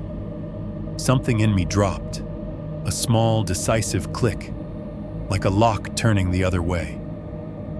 I knew then, this was the last time I was ever going to try to sleep in that room like a normal person. The screws could be longer. The hatch could be sealed with foam, boards, concrete for all I cared. Cops could tell me he was gone. Rick could swear the access in the alley was sealed tight. Tenants could come and go above that laundromat for another decade, leaving their own scratches on the floor and forgetting to take their boxes from the closet. But somewhere under the building, inside its crawling systems and its leftover spaces, there was a man who knew exactly how thin the boards were, and he had laughed, knowing I heard him. 6.3. Moving out and the new place. Finding a new place felt less like a choice and more like a slow surrender. After that last night in the bedroom, with the laugh buried in the bones of the building, I stopped pretending I could get used to it. Something in me had crossed a line. I could still function, still go to work, crack stupid jokes at the register, nod along when customers complained about gas prices. But there was a background process running in my head all the time now. Get out. The search itself was the usual Knoxville grind. Listings that looked decent on paper turned out to be basements that smelled like mildew, studio shoeboxes with suspicious stains on the ceiling, or places above a business that were just nicer ways of saying, you will never know when you are truly alone. This time, I had criteria I would not compromise on. Concrete floors, no crawl spaces, top floor. I said those 3 things out loud to one leasing agent, and she laughed, assuming I was being quirky. So, like, no squirrels in your walls, right? She said.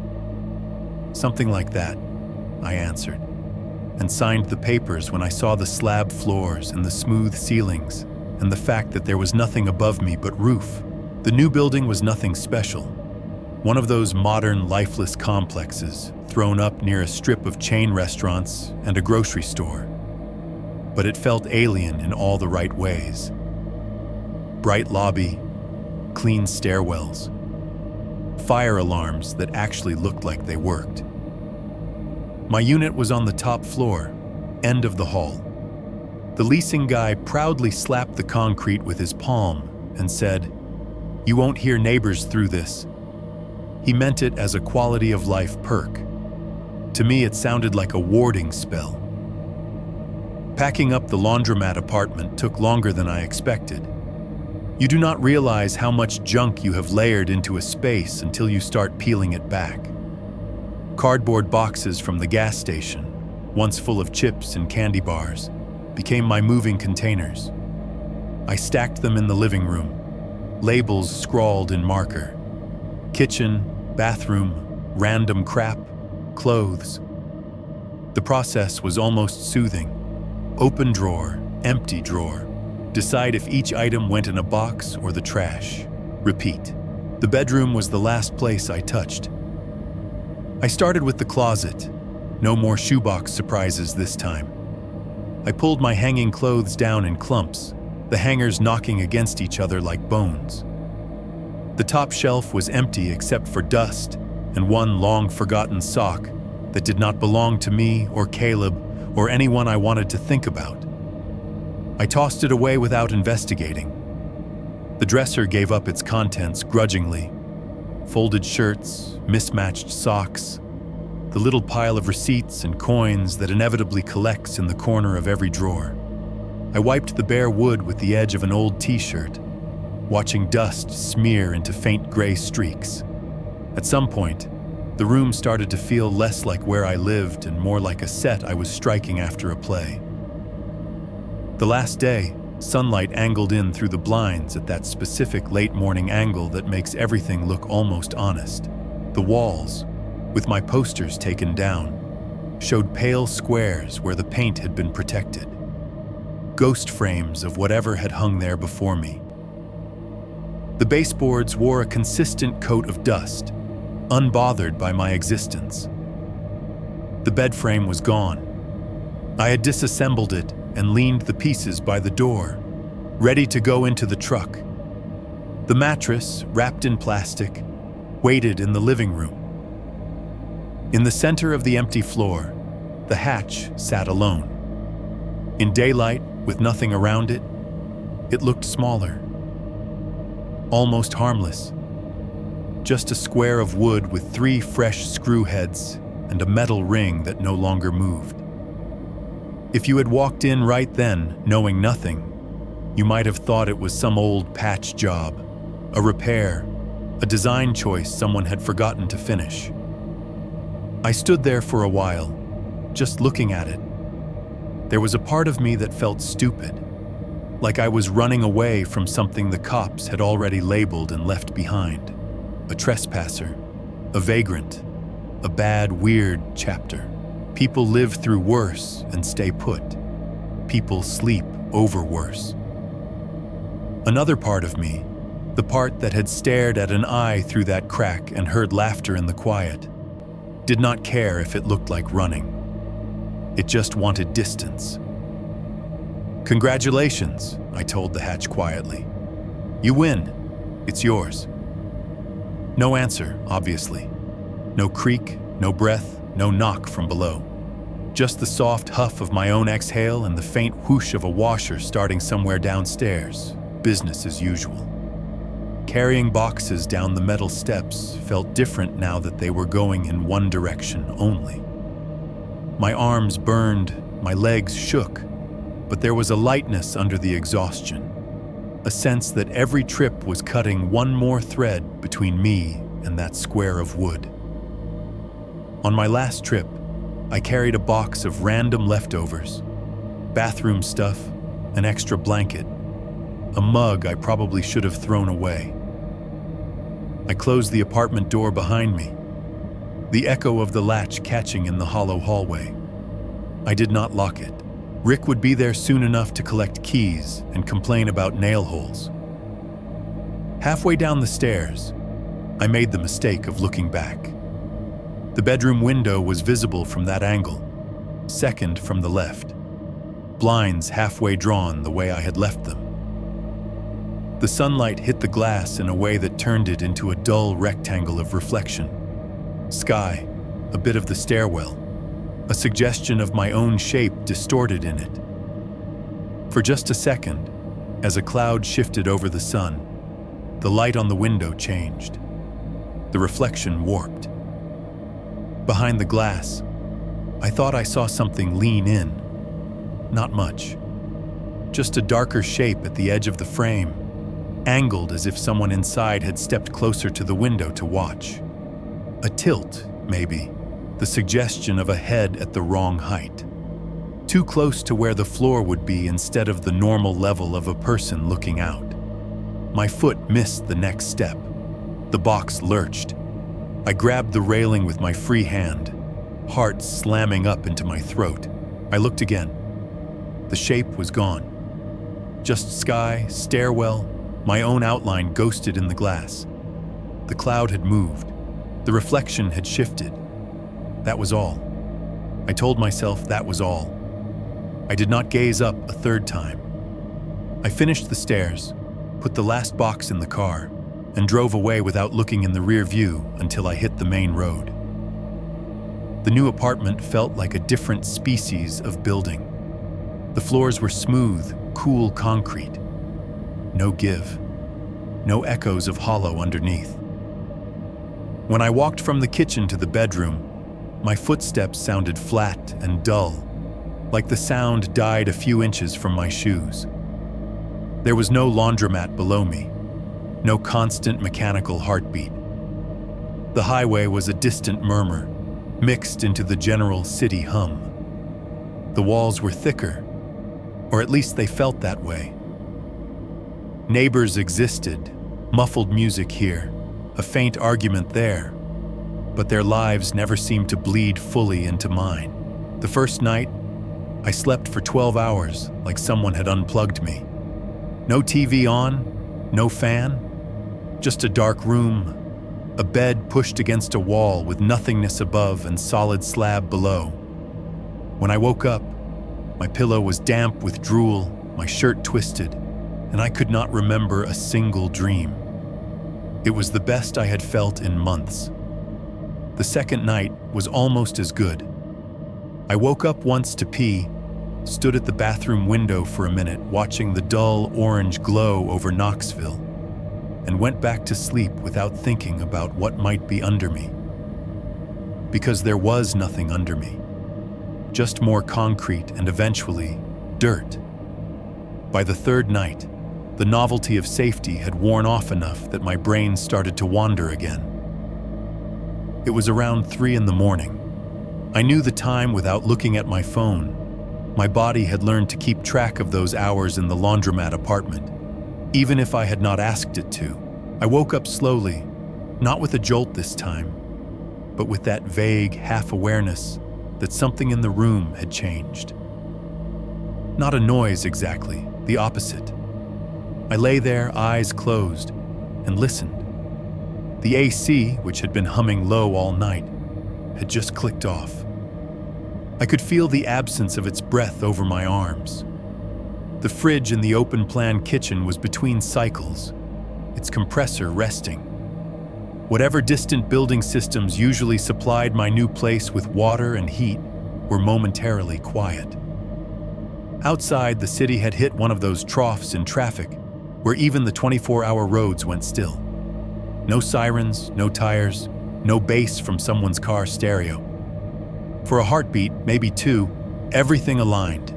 No AC, no fridge, no outside noise. Just the kind of dense silence I had hoped I had left behind with the hatch. I told myself it was nothing, just a normal lull. Every building has them. Machines cycle, systems rest. In that held breath of a second, from somewhere inside the wall behind my headboard, not under me this time, but at ear level, where the drywall met studs and insulation, I heard a sound. Low, raspy, familiar. A soft exhale, as if someone had leaned forward in the dark, close enough to the wall to share their breath through it.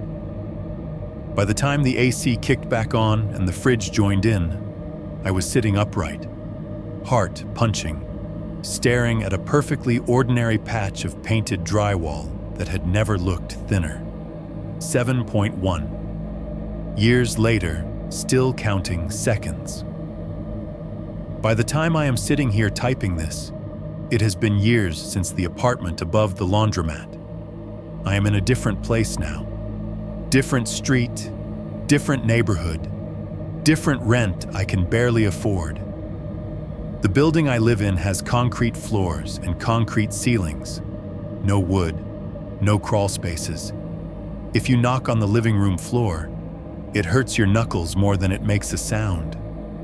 That was on purpose. Right now, it is 12:23 a.m. The glow from my laptop is the brightest thing in the room. I am at the small kitchen table by the window, bare feet on cold slab, a half-finished mug of coffee to my right, even though I know I will regret the caffeine later. The fridge is humming behind me, low and steady. The AC unit in the hallway is cycling on and off in a slow, predictable rhythm. Somewhere on the other side of the wall, my neighbor's TV is murmuring, something with canned laughter, too faint to make out the words. All of that sounds normal. That is the point. I have built my life around normal noises on purpose. Still, I am counting the seconds between them. I do not remember exactly when it started. The habit of listening in units of time instead of just hearing things. Sometime after the crawl space. Sometime after the first time I heard all the machines in a building shut up at once, and in the hole they left, something else breathed in. Now, it is automatic. Fridge hums, I clock it. It stops, I count. 1, 2, there. The AC kicks in, fills the gap. My neighbor's TV clicks off. I count how long until a car passes outside, until a plumbing pipe knocks, until the building does something to remind me it's made of parts and not just a silent block around me. What I am really counting is how long the silence lasts before my brain starts waiting for that laugh again. I have lived in this current apartment long enough to know its patterns. I know the exact creak of the cabinet under the sink when I do not close it all the way. I know the way the hallway light buzzes for half a second before it actually turns on. I know the soft cough my AC makes when it switches modes. I chose this place because someone told me at the showing, "You won't hear much. Concrete dampens sound." That turned out to be a half-truth. I still hear plenty. I hear the people above me when they drop something heavy, even though there is a slab between us. I hear the neighbor next door when he coughs too hard in the shower. I hear the muffled thump of bass when someone on the floor below decides they are a DJ at 2 in the morning. What I cannot stand, what still makes my skin crawl even now, is hearing someone breathe through a wall. It has happened a few times. Someone falls asleep with their headboard against the wrong shared partition, or sits up late talking on their phone, or snores too loudly. The sound ducks in and out of the white noise, these little soft exhales or wet snores that drift through plaster and paint. Most people would be annoyed. I am something else. I will be lying in bed, staring at my neutral white ceiling, listening to AC hum and city noise, and the shifting minor key of pipes in the walls. And then I will hear it. A long inhale, a slow exhale. Not mine, not synced with my own lungs. It does not matter how normal it is, how human and harmless. My body responds like I am back in that first bedroom, in that cheap place over the washers, with a hatch under my bed and an eye in the crack. Every muscle goes tight. My heart starts doing that stutter step thing. My fingers curl into the sheets. I turn my head, very slowly, toward the wall, as if I might see the shape of the person on the other side pushing the air through. It does not matter that I know there is rebar and insulation and drywall between us. The part of my brain that learned about thin boards and thin distances still believes someone might be inches away, listening. I avoid old buildings now. Friends have moved into charming upstairs units downtown with slanted wooden floors and exposed brick and clawfoot tubs. They post pictures of their new places on social media, sunlight spilling over bare planks, plants in the windows, old radiators hissing. They talk about how cozy the creaks are, how character means you can hear the stairs groan when someone comes home. I make up excuses when they invite me over. Work, car trouble, a headache. I do not say, "I cannot sit on your bed and listen to your floors talk," because every hollow footstep sounds like somebody learning you. I do not say, "I cannot be in a place where there is any space for someone to live under you without you knowing." The nightly rituals I have now would probably look like paranoia to anyone else. To me, they are just maintenance. Before bed, I triple-check the locks. Not once, not twice, 3 times. Fingers on the deadbolt, turning it back and forth just to feel the mechanical certainty. Sliding the chain into place even though the door itself is solid and heavy. I check the windows too, making sure each latch is set, each frame snug. I do not have a hatch in my floor anymore, but I still look under the bed. The bed in this apartment is one of those platform things, solid all the way down. There is no space for storage, no space for shoes or boxes or anything else. You would think that would cure me, but the habit is stubborn. I still kneel every now and then and touch the base, press my palm flat to the smooth surface just to remind myself there is no void there. Only wood and then concrete. Sometimes I catch myself listening at night and realize I am doing what he did to me. I will sit in the dark, hearing my neighbor come home by the pattern of their footsteps, recognizing the soft thud of their shoes hitting the floor near the door, the little clink of keys in a bowl, the buzz of their microwave if they heat something up late. I know now how easy it is to build a picture of someone's life from ghost sounds. How tempting it is to fill in the gaps. The detective never called again. No follow-up about the notebook. No, we found him. No, we matched prints. No letter in the mail telling me the case had been closed, or reclassified, or unsolved. I never called either. I could have. I had the case number on a worn little card for a long time, pinned to the side of my fridge with a magnet. Eventually, it got replaced by pizza coupons and an oil change reminder. I threw it away without meaning to. Now it is just a string of numbers I almost remember, sitting in the part of my brain where unimportant birthdays and old passwords go to fade. Sometimes I imagine what I would hear if I dialed the non-emergency line and asked about it now. Yeah, we had a trespasser in 2021. Guy was sleeping in the crawl space under a laundromat unit, left before we could pick him up. No ID on the notebook. Could have been anyone. No, we never got another call from that address. Because I did not call. Maybe that was stupid. Maybe I should have demanded more, pushed harder, insisted that somebody crawl through every cavity in that building with a flashlight and a camera until they were sure there were no other spaces hiding between floors. Instead, I moved.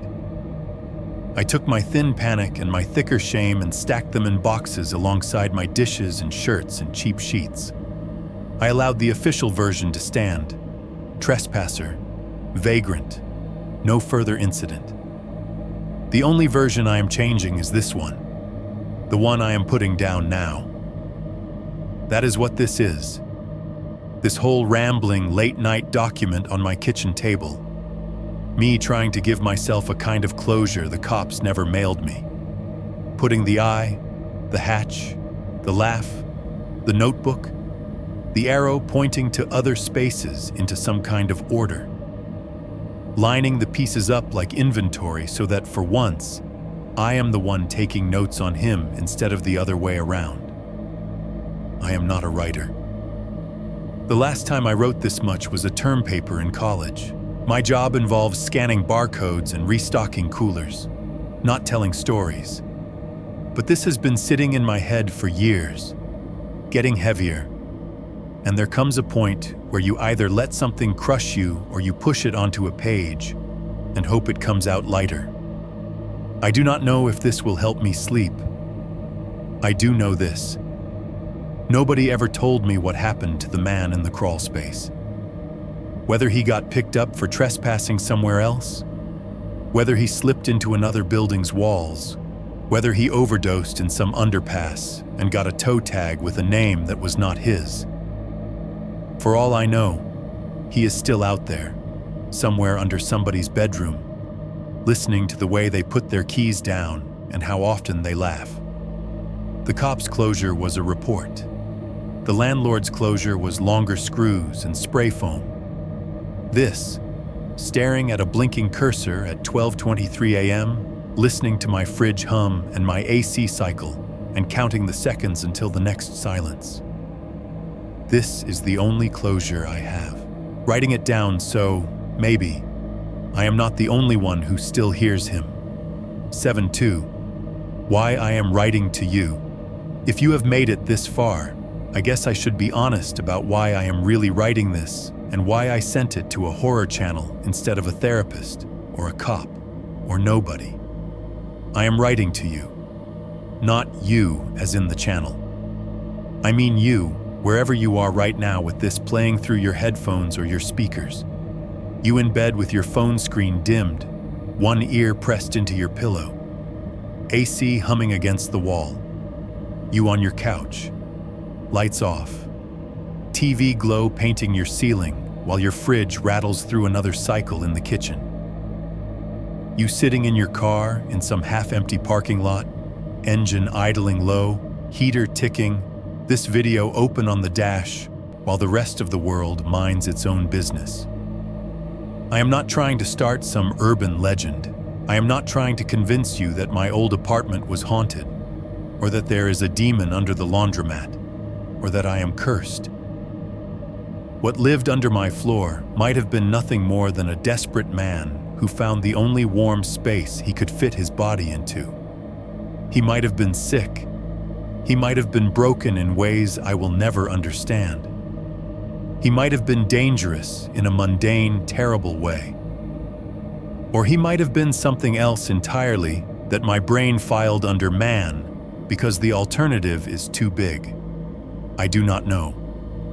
That is the part that sticks with me at night more than the eye or the voice or the laugh, the not knowing. If the cops had called and said, "We got him.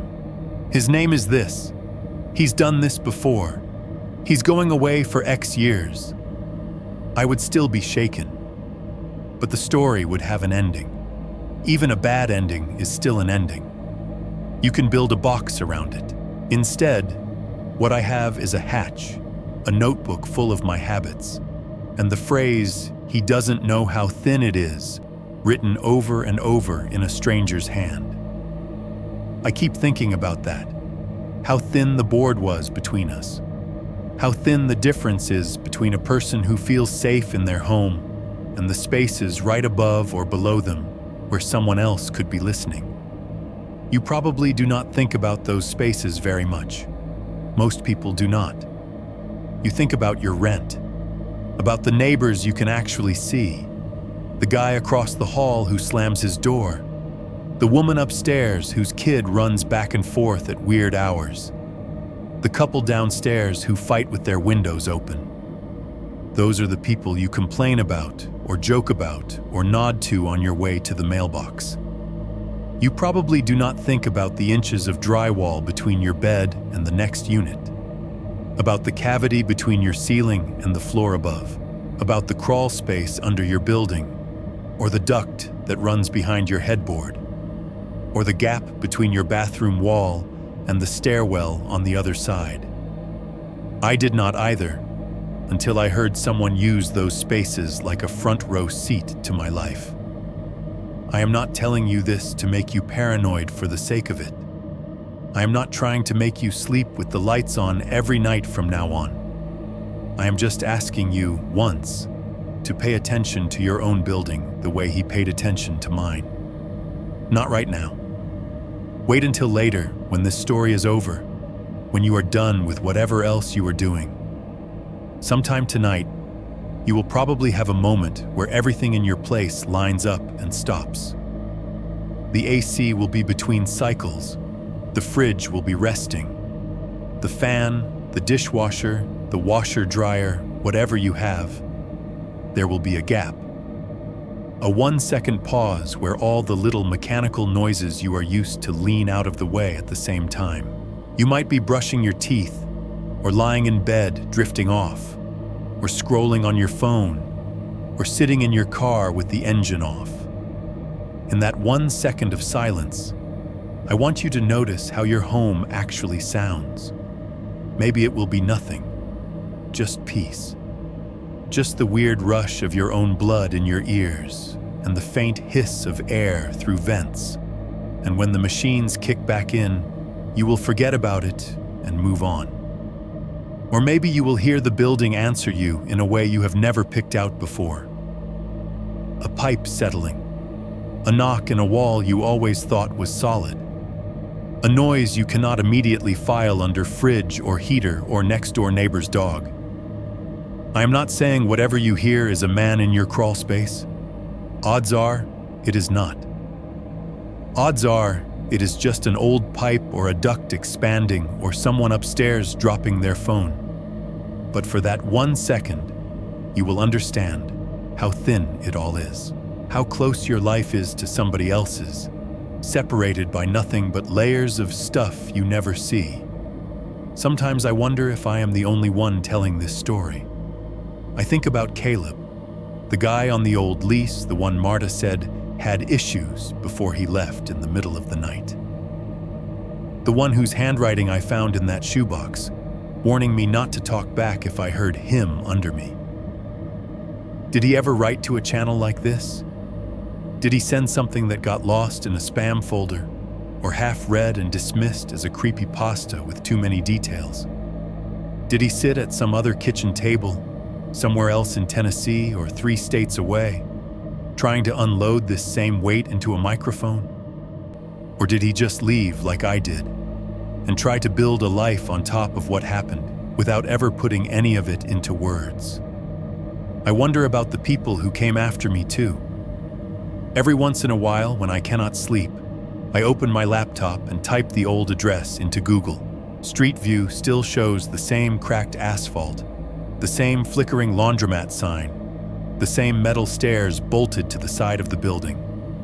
If you zoom in enough, you can almost convince yourself you can see the outline of my bedroom window.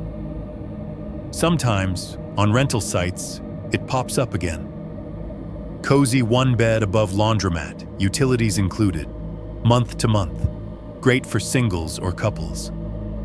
Photos of the same living room layout, different furniture, the same kitchenette, the same bedroom, angled so you cannot quite see the floor, just enough to show you there is plenty of space for a queen bed. There is never a picture of the hatch. I do not message the listing. I do not call Rick. I do not warn whoever is going to sign next. Part of me feels guilty about that, like I am leaving a trap unmarked. But another part of me, the part that sent this story to a horror channel instead, thinks this is the only way I can actually warn anybody. Not by putting a comment on some listing that will get deleted, or calling a landlord who has already decided nothing weird ever happened in his building, but by talking to you. Because maybe you do not live in that laundromat unit. Maybe you never will. Maybe you are in a completely different state, in a house your parents bought in the 80s, or a brand new complex with polished concrete and stainless steel appliances. You still have walls, floors, ceilings. You still have spaces you do not see. I am not asking you to drill holes or pry up floorboards. I am not asking you to tear your life apart looking for somebody who probably is not there. I am just telling you that once you know how easy it is for someone to map your life through sound alone, you never quite hear your own home the same way again. I did not get closure from the police. I did not get it from the landlord. I did not get it from moving or from new concrete or from counting the seconds between hums. The closest thing I have to closure is putting this in your ears and letting the story live anywhere else, but only in my head. So if you are listening to this right now, in the dark, with your own fridge humming and your own AC cycling and your own pipes occasionally knocking, just know this. Somewhere, under someone else's bedroom, above someone else's couch, behind someone else's walls, there is a man who once wrote in a notebook, he doesn't know how thin it is, while listening to a stranger breathe in their sleep. I am writing to you because I am not sure I was the only stranger he ever listened to. 7.3. The last second before the noise comes back. Right now, I am at my kitchen table, the one in the concrete apartment, the one I told you about. The laptop is open in front of me, screen brightness turned down low enough that the rest of the room still feels like night. The plastic chair under me creaks when I shift my weight, and the edge of the seat is digging into the back of my thighs. I have been sitting here a long time. The digital clock on the stove across the room glows a tired green. 12:23 a.m. The fridge behind me is humming, a steady, low sound that I have learned well enough to recognize the exact pitch of. The AC in the hallway moves air with a soft, constant whir, turning on and off on a cycle I could almost tap my fingers to. There's a small wall clock above the doorway that ticks a little louder than it should, secondhand making a soft click every time it jumps. Outside the sealed window, the city is doing its distant, indifferent thing. A car passes now and then, tires whispering along the pavement. Somewhere a couple blocks away, a dog barks once and is answered by another. 2 minutes ago, a siren wailed, Doppler shifting past in a long, rising and falling line, then faded until there was nothing left but the hum of my own appliances. On the screen in front of me is everything I have just told you. The cabin of a bedroom above a laundromat, the hatch, the breathing, the eye in the crack, the notebook, the move, the concrete, the way I still listen. The cursor blinks at the end of the last paragraph, a small, patient metronome of light, waiting for me to figure out how to end this. My fingers hover a couple of inches above the keyboard. They ache a little. I'm not used to typing this much anymore. Every now and then I flex them, let my knuckles pop quietly, then rest them back over the same worn keys. I can hear my own breath when I pay attention to it, coming in through my nose, going out through my mouth, just loud enough in my ears to remind me I am still on this side of the screen. If you were here, right now, there is nothing in this room that would seem scary. Just a guy in a cheap chair, at a cheap table in a small, quiet apartment, typing too late at night with a half-finished mug of coffee at his elbow. But I have learned that nothing is usually just the layer of sound we use to cover the things we are trying not to hear.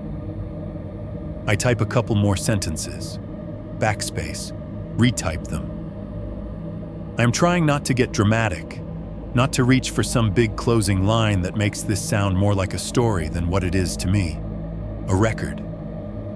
The fridge hums along. The AC pushes air. The clock ticks. I tell myself I am almost done. I look at the clock on the stove again. Still 12:23 a.m. The seconds are moving. I know they are, but the display only cares about minutes. The wall clock ticks. The cursor blinks. I start the final paragraph. I describe to you what I am doing right now, because at this point hiding it would feel dishonest. I tell you about the chair, and the table, and the hum, and the time. I tell you I am finishing the story you are hearing. I am in the middle of that sentence when it happens. The fridge stops. It does not ramp down gracefully. The compressor cuts off mid-hum, leaving a tiny ghost of its sound in the air for half a second, like an aftertaste. Then that disappears too. 2 heartbeats later, the AC fan in the hallway winds down. The whir softens, dips, and then clicks off, leaving behind only the memory of moving air along my arm. On the other side of the wall, the muffled noise of my neighbor's TV, some late-night show they always fall asleep to, cuts out. Not a fade, not a volume change, just gone.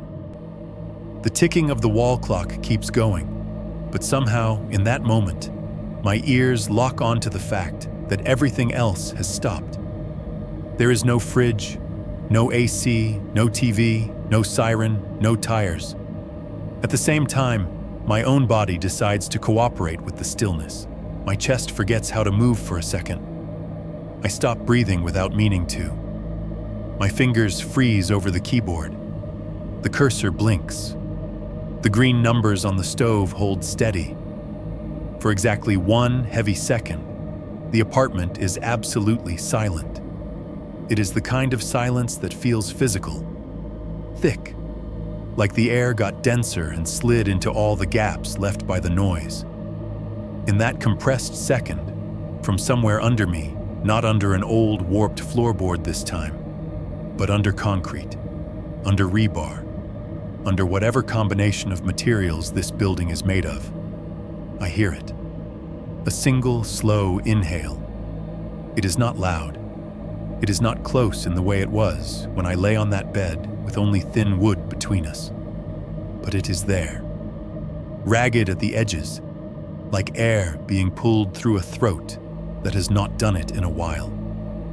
Drawn out, greedy, as if whoever is taking it wants to fill their chest all the way and does not quite remember how.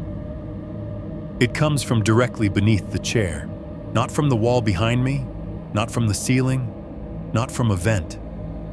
from the space that should not be anything but solid slab and building skeleton. Right under the 4 metal legs of this chair and the soles of my bare feet. The sound snakes up through whatever thickness is left between us and sits right inside my head. My skin prickles. For a second, I swear I can feel the floor under me get colder. The clock on the wall ticks once. The breath does not exhale. Then the world moves again. The fridge kicks back into its hum with a low, familiar rumble, like it never stopped. The AC fan whirs up, the gust from the hallway brushing my arm. Somewhere outside, a car rolls past, its headlights sliding across the closed blinds for a second. Normal noise comes surging back in, filling the room, patching over that thin, exposed second like plaster over a crack. I do not get up. I do not push the chair back and press my ear to the floor. I do not knock on the concrete. I do not go downstairs to see if there is some logical explanation that will make all of this neat and small and easy to file away. I just sit here, fingers still hovering over the keys, listening to the fridge, the AC, the muffled city, and the clock, and the small, traitorous drum of my own heart. Then I do the only thing I have left that feels like it has any weight. I finish the story. You expect maybe at the end of something like this, for me to tell you that you are safe, that your walls are thicker, your floors are stronger, your neighbors are just neighbors, and not somebody taking notes in the dark. I cannot tell you that. I hope, I guess, that if you ever end up renting a place above an old shop, or a laundromat, or a gas station, and you hear something under your floor when everything else goes quiet, you at least remember that it does not take much. An inch of wood, a layer of concrete, a few boards someone forgot to inspect, to separate you from whoever might be listening back. Maybe you will check. Maybe you will move. Maybe you will ignore it and tell yourself it is just pipes and old beams and your imagination working overtime. Or maybe, like me, you will just learn to count the seconds in the silence and hope that whatever is on the other side of that thin barrier never decides to push any closer. The cursor is at the end now. This is the last line. I move my fingers. I type the final period. I hit send. As the email leaves my outbox, the fridge hums a little louder for a second. The AC clicks as it shifts. A car passes outside, tires hissing on the pavement. Somewhere down the hall, someone laughs at something on TV. All the noise rushes back into place, pretending it was never gone. But under the chair, under the concrete, under everything, the breath I heard in that 1 second does not exhale. Whatever it is, wherever it is still holding that breath, waiting.